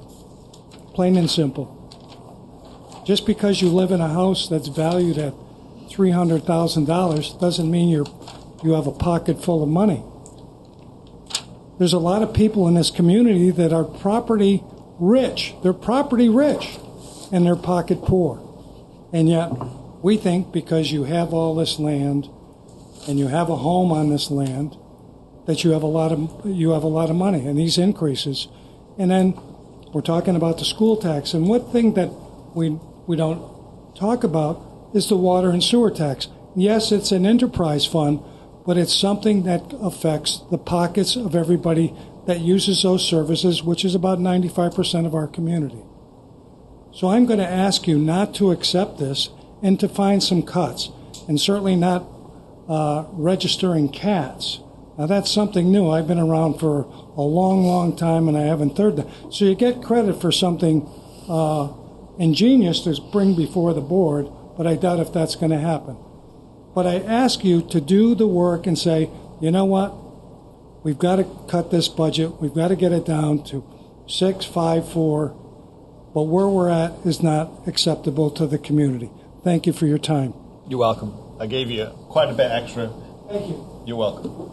Other members of the public who wish to speak on this matter? Yep. Amanda Ellis Thurber, District 7. I'm going to disagree with Mr. DeGray. I do think that the 3 officers are needed because I think what we're watching is Chief Hardy doing a very good job shuffling police. The BRAT team needs to be supported by 3 armed officers for backup, is my understanding. And in West Brattleboro, where a few of us live, Brattleboro is more than downtown. I haven't seen a police cruiser probably in maybe like, we see one maybe one day in 3 months, right? So our vulnerable people that live on the rural roads, people using Route 9, going up to Mount Snow, we are at risk too, but we feel like everything's going downtown. But we also need to know that if there's a problem, that the police can be responsive, right? And so that's a concern I have. The other one is humorous. Could there be a tax exemption for farms if cats needed to be taxed? Because cats on our farm, they have jobs. Thank you. Yep. Millicent?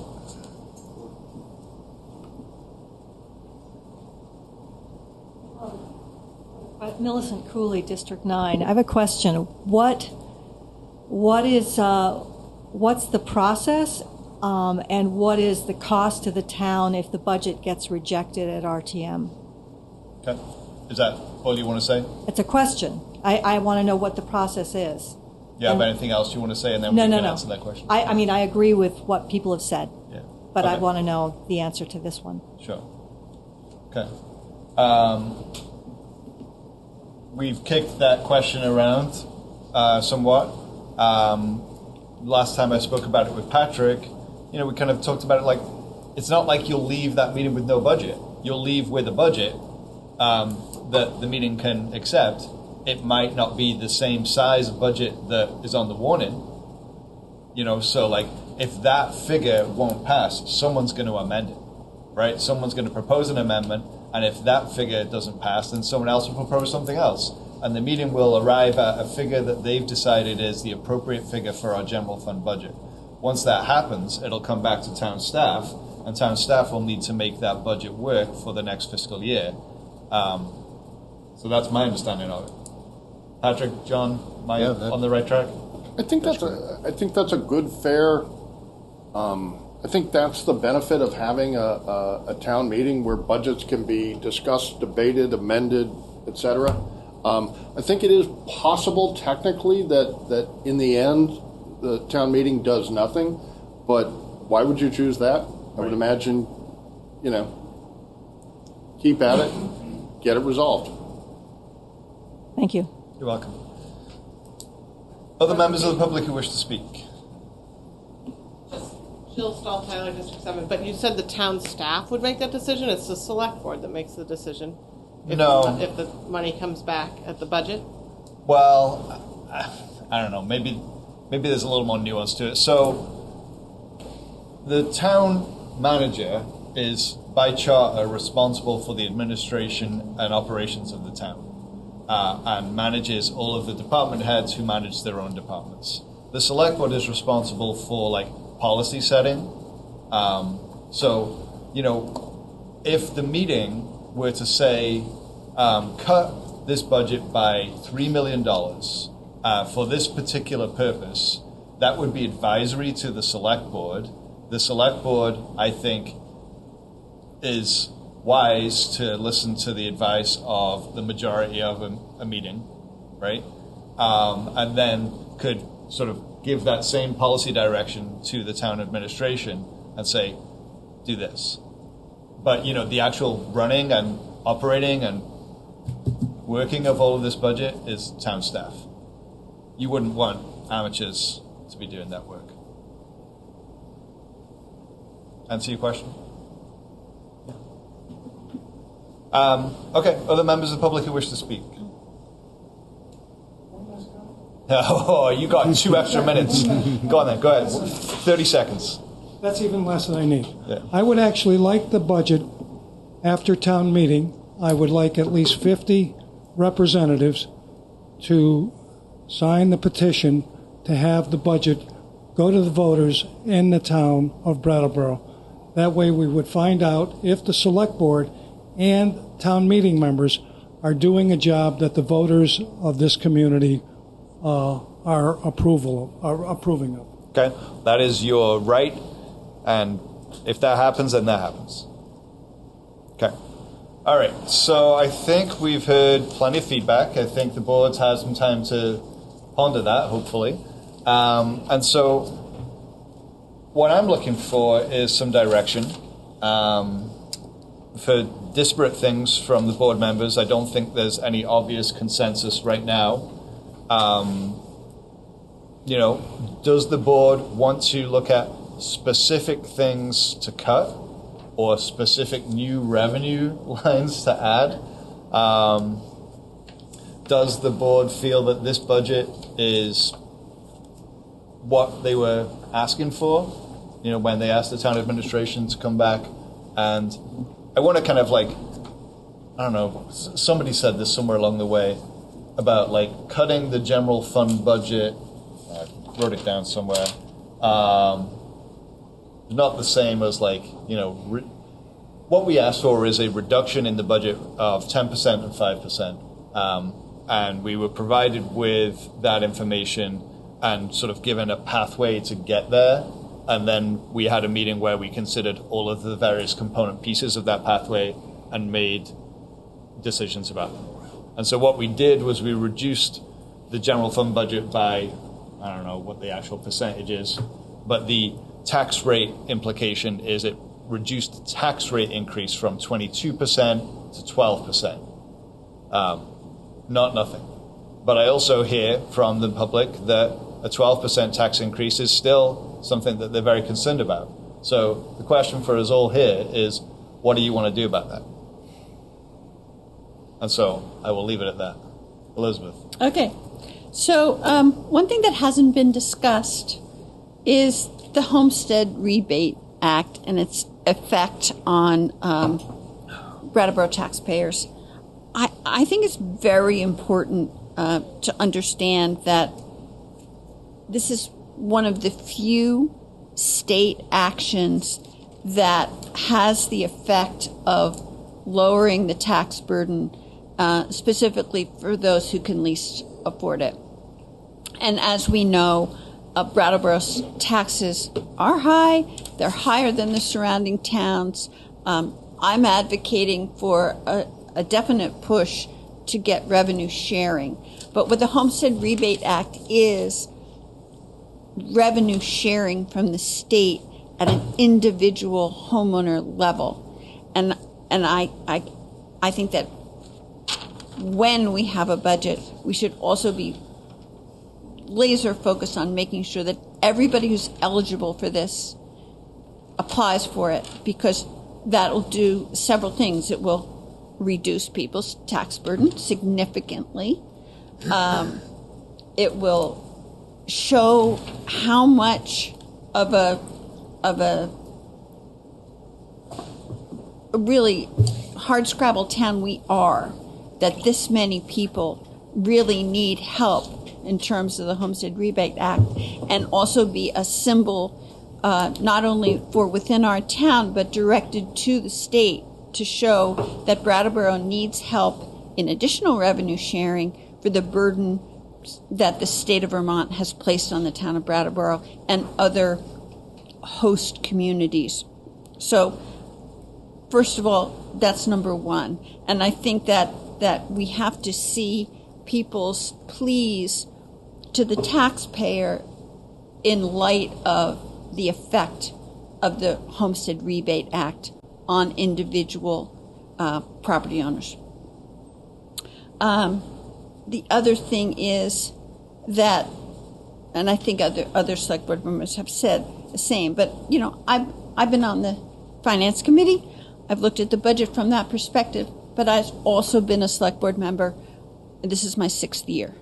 So there's a difference from my perspective of being on the select board. And I know that there's people who've been on the select board and are looking from the outside, but we have a responsibility not just to a paper budget, but you know, to the taxpayers, but also to the type of community that we want and the overall community health. And I believe that the budget that we have meets the needs of the overall community health. I would say that if we have now reduced the tax burden to an increase of approximately 12%, and then we say to RTM, you know, do you really want 2% of our taxes to go to human services, or do you want to reduce that? That will reduce the tax burden to our community, and we all need to think long and hard of our responsibilities in that regard. So I'm in favor of this budget. I don't know if we can give cats licenses, but and any of these other little things, they're little tweaks, but if we want to do them, that would be great. But I think that the Select Board role is not just to pass a budget, but to be responsible for the scope of services in our town. And I think that what we've presented here is necessary, and I support it. Okay. All right. So that's a clear position. So Liz is saying this is a budget that I can live with. All right. And I think I heard that from Richard earlier. Yeah, I really can live with it. Nothing's perfect. But I also want to make a comment about personnel cuts. And there's certain people that have, the Finance Committee seems to think that's the way to go. But I'm trying to think, okay, it's a difficult decision and it has a lot of implications. But another way to look at it is, if you worked in a town where you thought you were going to lose your job any minute because you didn't know who's going to get the axe, what kind of morale situation are you setting up? I certainly wouldn't want to work somewhere where, one day to the next where I could pay my bills because I'm going to lose my job. I think we owe it to the people of this town that work for the town. They've created an incredibly stable town government and a stable workforce to get things done. And to put them in the position of basically hanging them out to dry and saying, well, for the good of everybody else, we're going to have to get rid of you. I have a lot of trouble with that, and I think we have to, this is another way to look at it. You have to put yourself in the shoes of other people sometimes, and I understand that the money and the taxes, it's a horrible burden for a lot of people, but we also have a significant workforce in this town. I think it was like 155 people that work for the town. That's a lot of people. Those people support our economy. They do their business here in town. They buy groceries here. They pay their taxes. Maybe not all of them live here, but they do commerce here. So when I made my comments earlier about perspective, this is what I meant, is that you have to look at the bigger picture. If you don't, you're doing a disservice to everybody. And I do support the budget. Okay, thank you. I'll just jump in for a minute. So I think, we can sort of categorize some of the critiques of this current, revised budget in maybe a few different ways, right? I forget who it was. Bob, I think, gave a few different buckets. So one is saying, you have deferred some things to a future year. Some people are saying deferred to next year. I've been around long enough to know that deferred to next year does not mean to next year.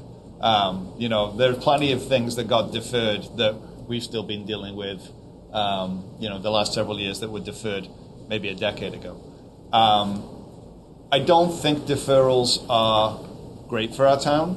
There's a lot of deferred maintenance on this building. One of the reasons why this room is so cold today is maybe because some building envelope things and, heating system things have not been attended to over the years. I think it really depends on how you view the challenge of this budget, right? This was a 22% tax increase that was, as I said before, hard to take, and we asked for a reduction in the budget for this year. Now, you can absolutely critique the reductions that the staff have proposed. You can say that they're only good for 1 year, and, most people on this board only have a 1-year term. There is an election coming up in March. I'm sure that the state of the town budget, amongst other issues, will be a driving thing for people that choose to run. It'll also be a driving thing for the voters. So the select board that is in place this time next year will look different, I'm sure. And they will have different priorities and they will make different decisions. We are not responsible for next year's budget at this time. Okay, we are responsible for this year's budget. And so by making cuts in a variety of places, how many, 50-something places that we made? That is continuing to provide a good level of service through staffing. It's making some operational cuts. It's shifting some things here or there. It's deferring some things. But I think it preserves an excellent level of service for another 12 months from July 1. So I hear the critique. I think it's reasonable. I understand where it's coming from. I just don't feel like I am responsible for the FY27 budget. Okay? And that's just my opinion. The question of considering staff cuts. So, Kate, you did provide us a list. I will just name them. So you proposed that we cut the sustainability coordinator position, the communications coordinator position, and not hire the 3 additional officers that were part of the Downtown Safety Action Plan. I think that Liz spoke to the sustainability coordinator bringing in more revenue than that position actually costs. The communications coordinator is adding a lot of value, I think, to the town. And quite frankly, in the next year when we have a new solid waste system, we're going to really need excellent communications to make sure that that goes well. The recent parking system changes have been challenging, and the communications coordinator has been involved in some messaging around that to improve that situation. So the savings from those 2 positions I don't think have enough of a benefit. The 3 police officers, the case was made back in August, and I also appreciate the critique of, hey, you guys made decisions in August that would impact this budget, and that wasn't prudent from a fiscal point of view. And I hear you, and I've heard other critiques that it was hasty or an overreaction. Sitting here all summer long with more people in this room than I've ever seen before, feeling that our town was out of control. We were responsive to that. We took action. We took action really about as quickly as we could have. And the reason why those 3 officers, got, not exactly funded, right? We knew that it was going to be in this budget, was because of timeline. If we were to wait until this budget was passed before we said go ahead and proceed with that plan, it would have delayed that plan even further. So the 5 positions that are proposed to be cut, I don't see the benefit in them other than savings. And so my question to the rest of the board is, are there 3 people on this board that want to see staff cuts come before them at a future meeting. We've got potentially maybe 3 more meetings where we could discuss this budget. I'll leave it there for now. Can I? Yeah. So, to maybe labor it a little bit more, Liz brought up some really good points in a homestead rebate tax, some revenue sharing, which are all really good things. And instead of cutting people, I think we can charge them to do more. I've made the comment before that some years ago, like 10 members of the staff were cut, and I feel like we're just sort of back there again, right? And here we are looking at more taxes. I'm sure those positions have been replaced or been recreated and reapportioned, repositioned to something else different. So instead of looking at cutting our communications director, perhaps we charge him with a way to communicate how home state rebate taxes can be sought out. Perhaps that's a help that we already have. Perhaps our sustainability coordinator can help with those efforts. These are the ways that we are not using our staff, that we should be using our staff, that will pay immediate dividends. And it's not anything that we will kick down the road. That's how this works.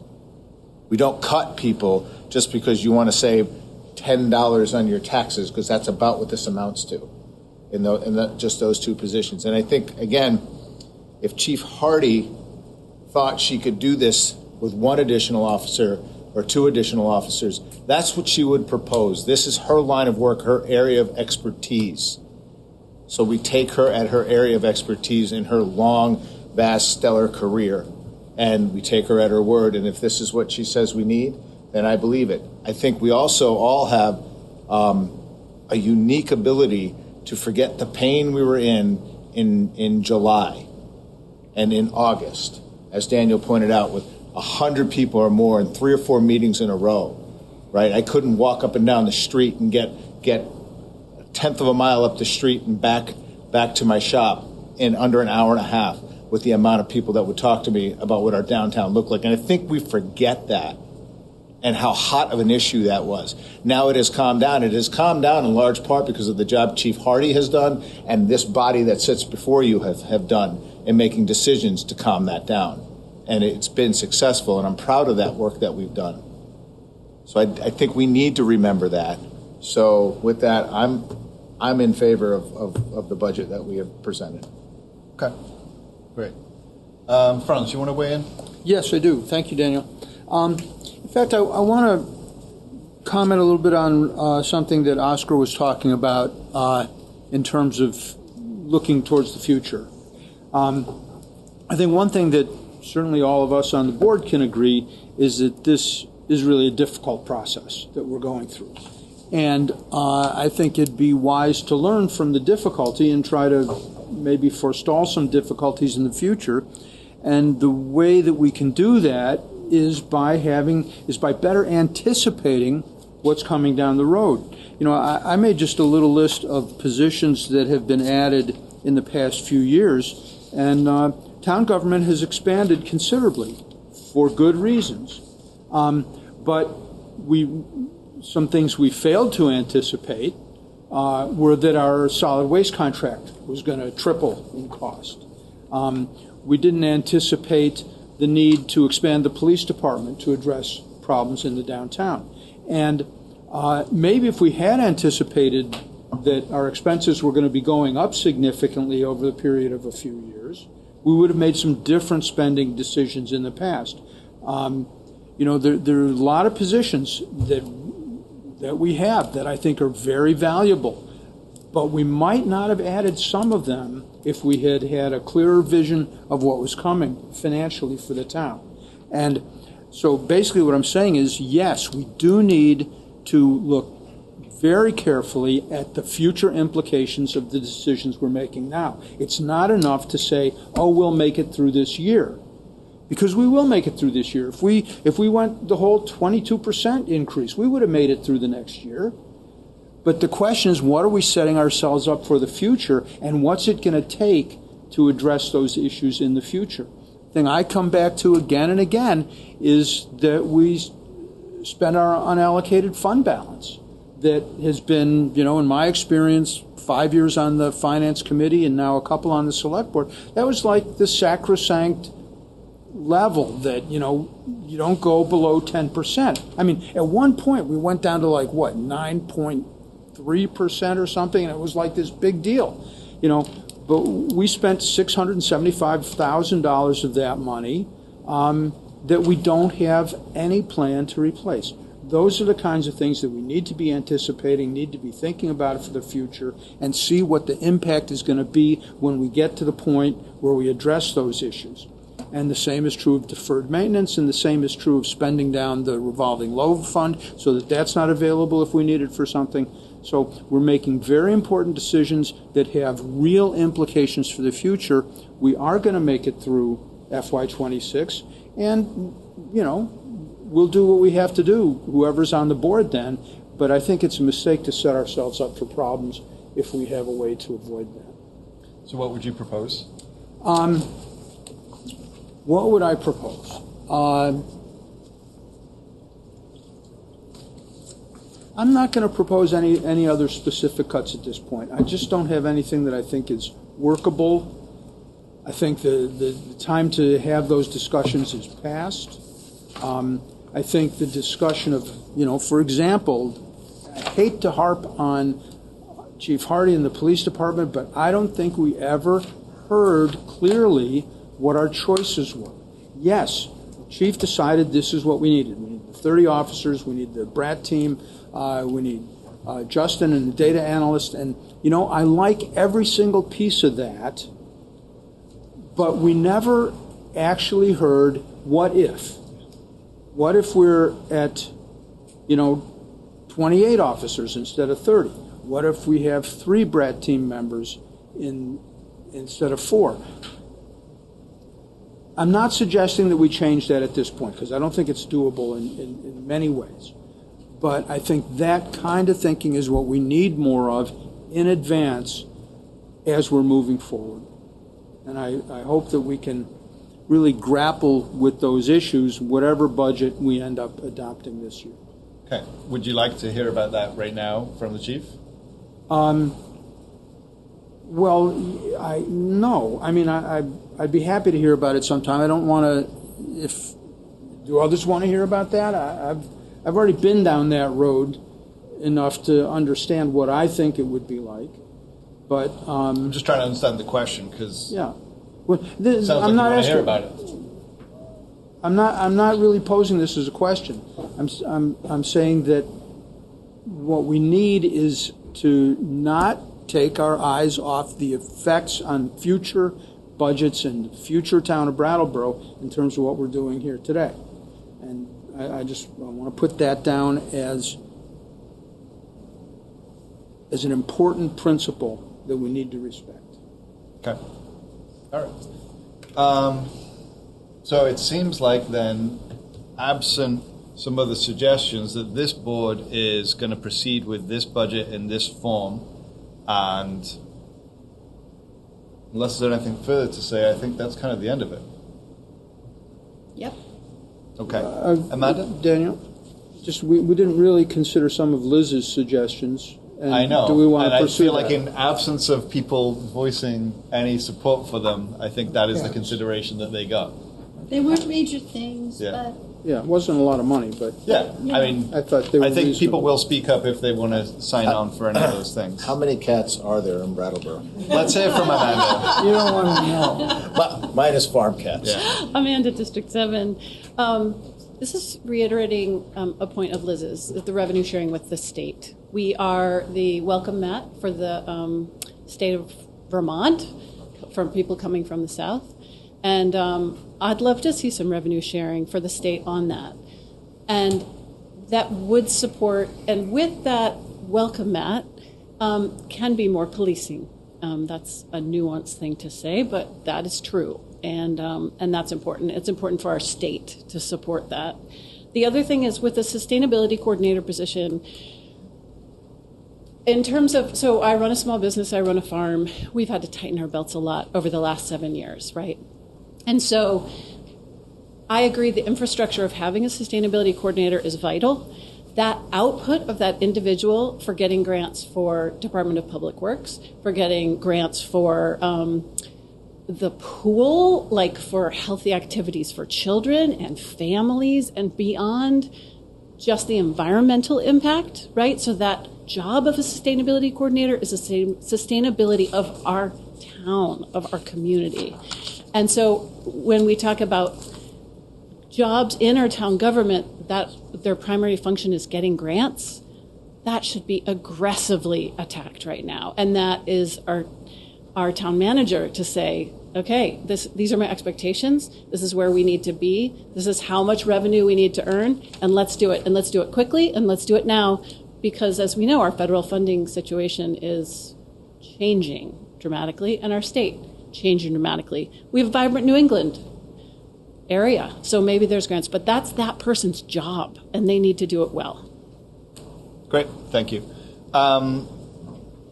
I just want to kind of alert the board to one other sort of consideration that we need to make tonight. So, let me put my thoughts in order first of all. So, one proposal from town staff in this process that they would do a series of focus groups with town meeting members, and that they could bring feedback from those focus groups to the board for consideration on a meeting on January 21st. So that would then give us time to absorb that feedback and consider this budget some further on the 28th. Elizabeth? I don't agree with that, because there's regular order in this process, and the process is that anyone from the public and RTM members don't have a greater say in coming to a select board coming to a select board meeting and having their say. So this is the process that the select board takes. We take input from the community. We present the budget to town meeting, and that's where town meeting has their say. So I think obviously RTM members are represented here this evening, and that should be sufficient. Okay. Other board members? No? Any interest? Oh, I think decisions have basically been made. I don't know what additional input we need at this point. Okay. I'm hearing that the people on the board, our minds are made up. That's what I'm hearing. Okay. At least a majority. All right, fine. Oscar, and then we'll go to Prudence, David, and Dick, and then we'll see where we're at.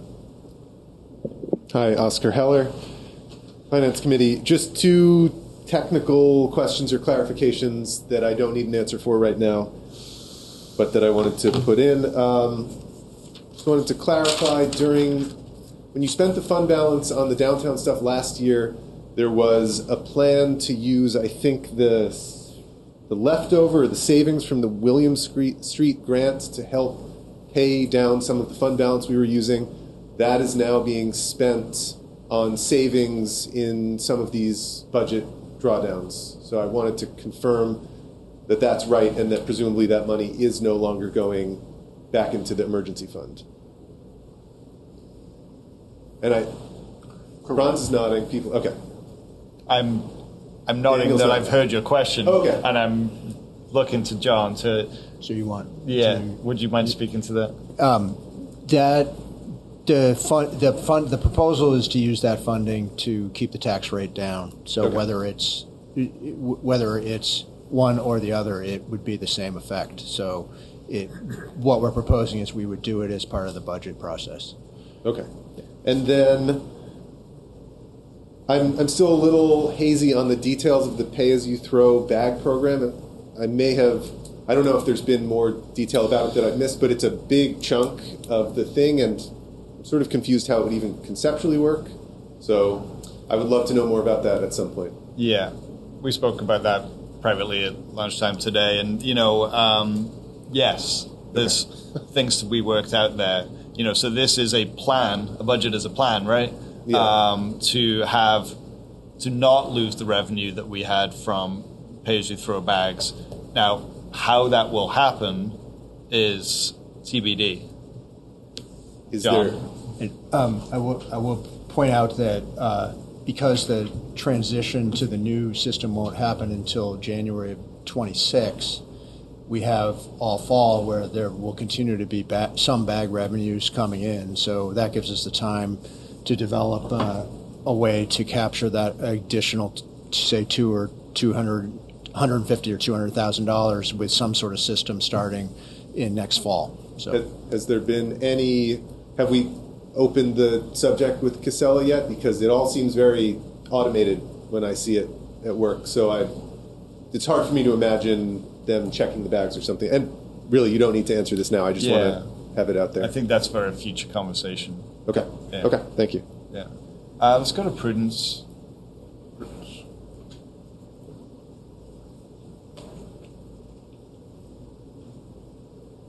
Hi. So I would like to just support. Hi, can you hear me? You just introduce yourself. I'm sorry. This is Prudence McKinney. I'm from District 7. I wanted to speak briefly in support of reducing the social service funding.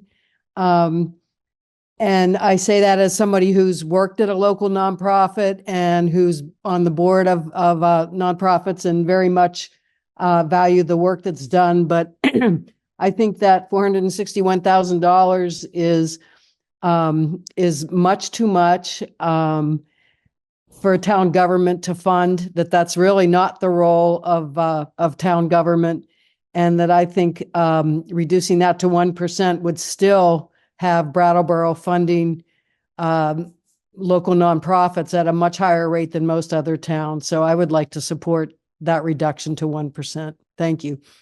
Okay, thank you. David?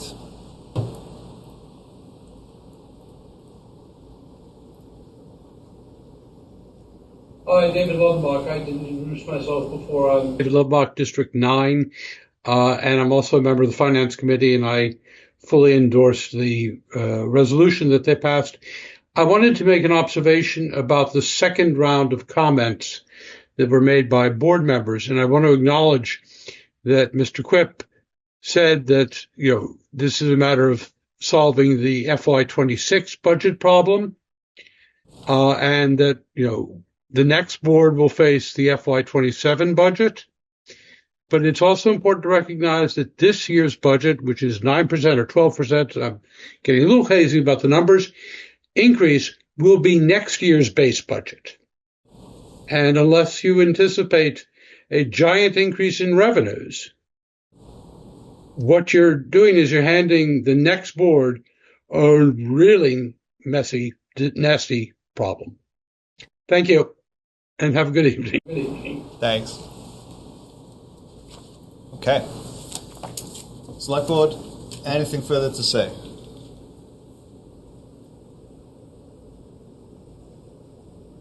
Okay. Dick, actually, I don't know your name. Heidi. Hi, Heidi. Come on up. We've heard plenty from Dick. Yeah. Stop kicking me. Yeah. Hi, Heidi Fisher, District 7, also one of the town listers. And, sorry, I am also sitting here and I don't have the answers myself. I would have to refer to Jennifer Brunel, or maybe Mr. Potter knows, I don't know. But I keep thinking in my head that part of what is about to happen to this town also is a reassessment of properties. And we have hired an outside firm, correct me if I'm wrong, to do those reassessments because it's such a big job and the two assessors in our office can't do that. And that is beginning, my understanding is that assessments are supposed to start happening in 2025 and continue through 2027, at which point the actual final assessments will be made and told to everyone. Am I correct so far? Great.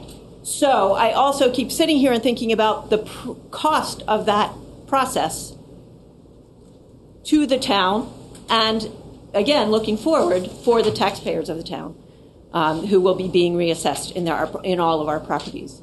And I think we need to think about that. That was one thing that I've been sitting here mulling over in my head, and I don't know how it affects the 2026 budget. I expect that firm expects to be paid something along the way and not just have to wait till 2027.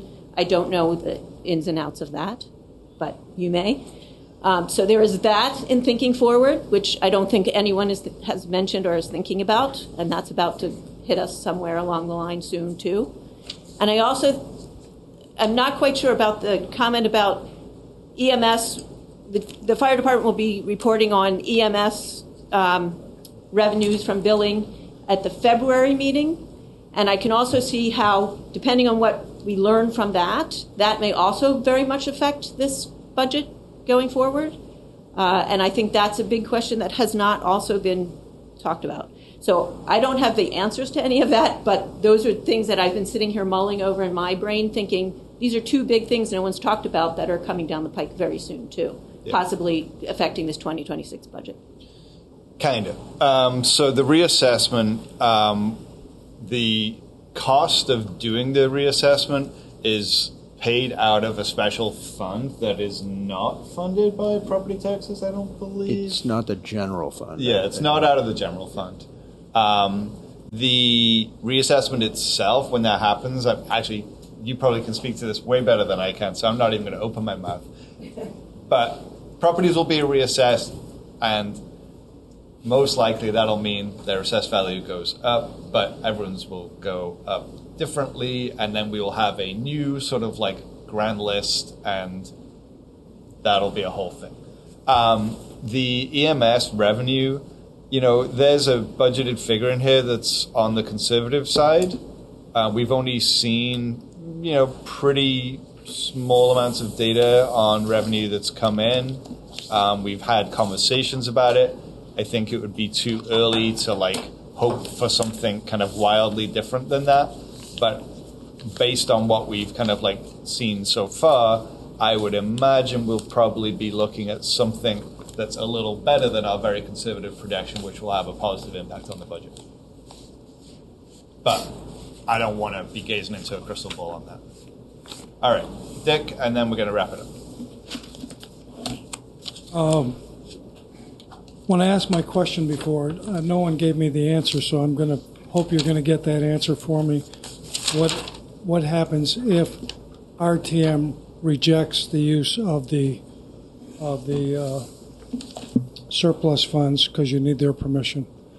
But I got up to say that even though I disagree with where you're at, I appreciate all the work that went into this. I appreciate your work. I appreciate all the work that Kate has put in. She has put in yeoman's work. She has given you what you asked for, which I thought was a strange request. But given the fact there are several people who have been with this process from the beginning until the end, and I want to thank them also, that we need public participation, not only in the budget issue, but all issues that come before the town. But again, my words in parting is thank you for your work on this. You're welcome. And this is not the end at all. This is a sort of midway point. We will proceed with this budget in its current state. We will have a warning to put together for town meeting. There can be questions on that warning that help future select boards, maybe future town meetings. And then town meeting itself will be the body that makes the final decision about this. And so we'll see what happens then. And many of you will be in that room and we'll be relitigating all of these points. No, I don't think we are. Then make it clear. Yeah. So we're going to kind of proceed with the budget that was presented to us tonight, this revised budget. And with that... You'll want us to bring it back. Yes. John, help me out here. Yes. Go ahead. You can just say that loud. So I think, if I'm understanding this from the board, we will put together this budget for your final consideration probably on January 21st at your next meeting, and we can also bring a draft warning for the RTM and the ballot then. So yeah. Okay. Great. Thanks, John. Okay. I guess we have more business to do. My bad. I just assumed we were done. So we're going to move on to new business. We only have one item. It's committee appointments. And we have a memo here with 3 people who are slated to be appointed to committees or to be considered to be appointed to committees. For the ADA Advisory Committee, Kulsum Khan. For the Conservation Committee, Emma Gregg. And for the Energy Committee, Keen Southard. Board members, any discussion on any of that? Peter? Can we pass this as a slate? Yeah, could you make a motion to do Right. so? I would like to make the motion that we pass all these committee vacancies and their applicants, pass them in as a slate. Yep, that's fine. I think you understood. That works? Yep.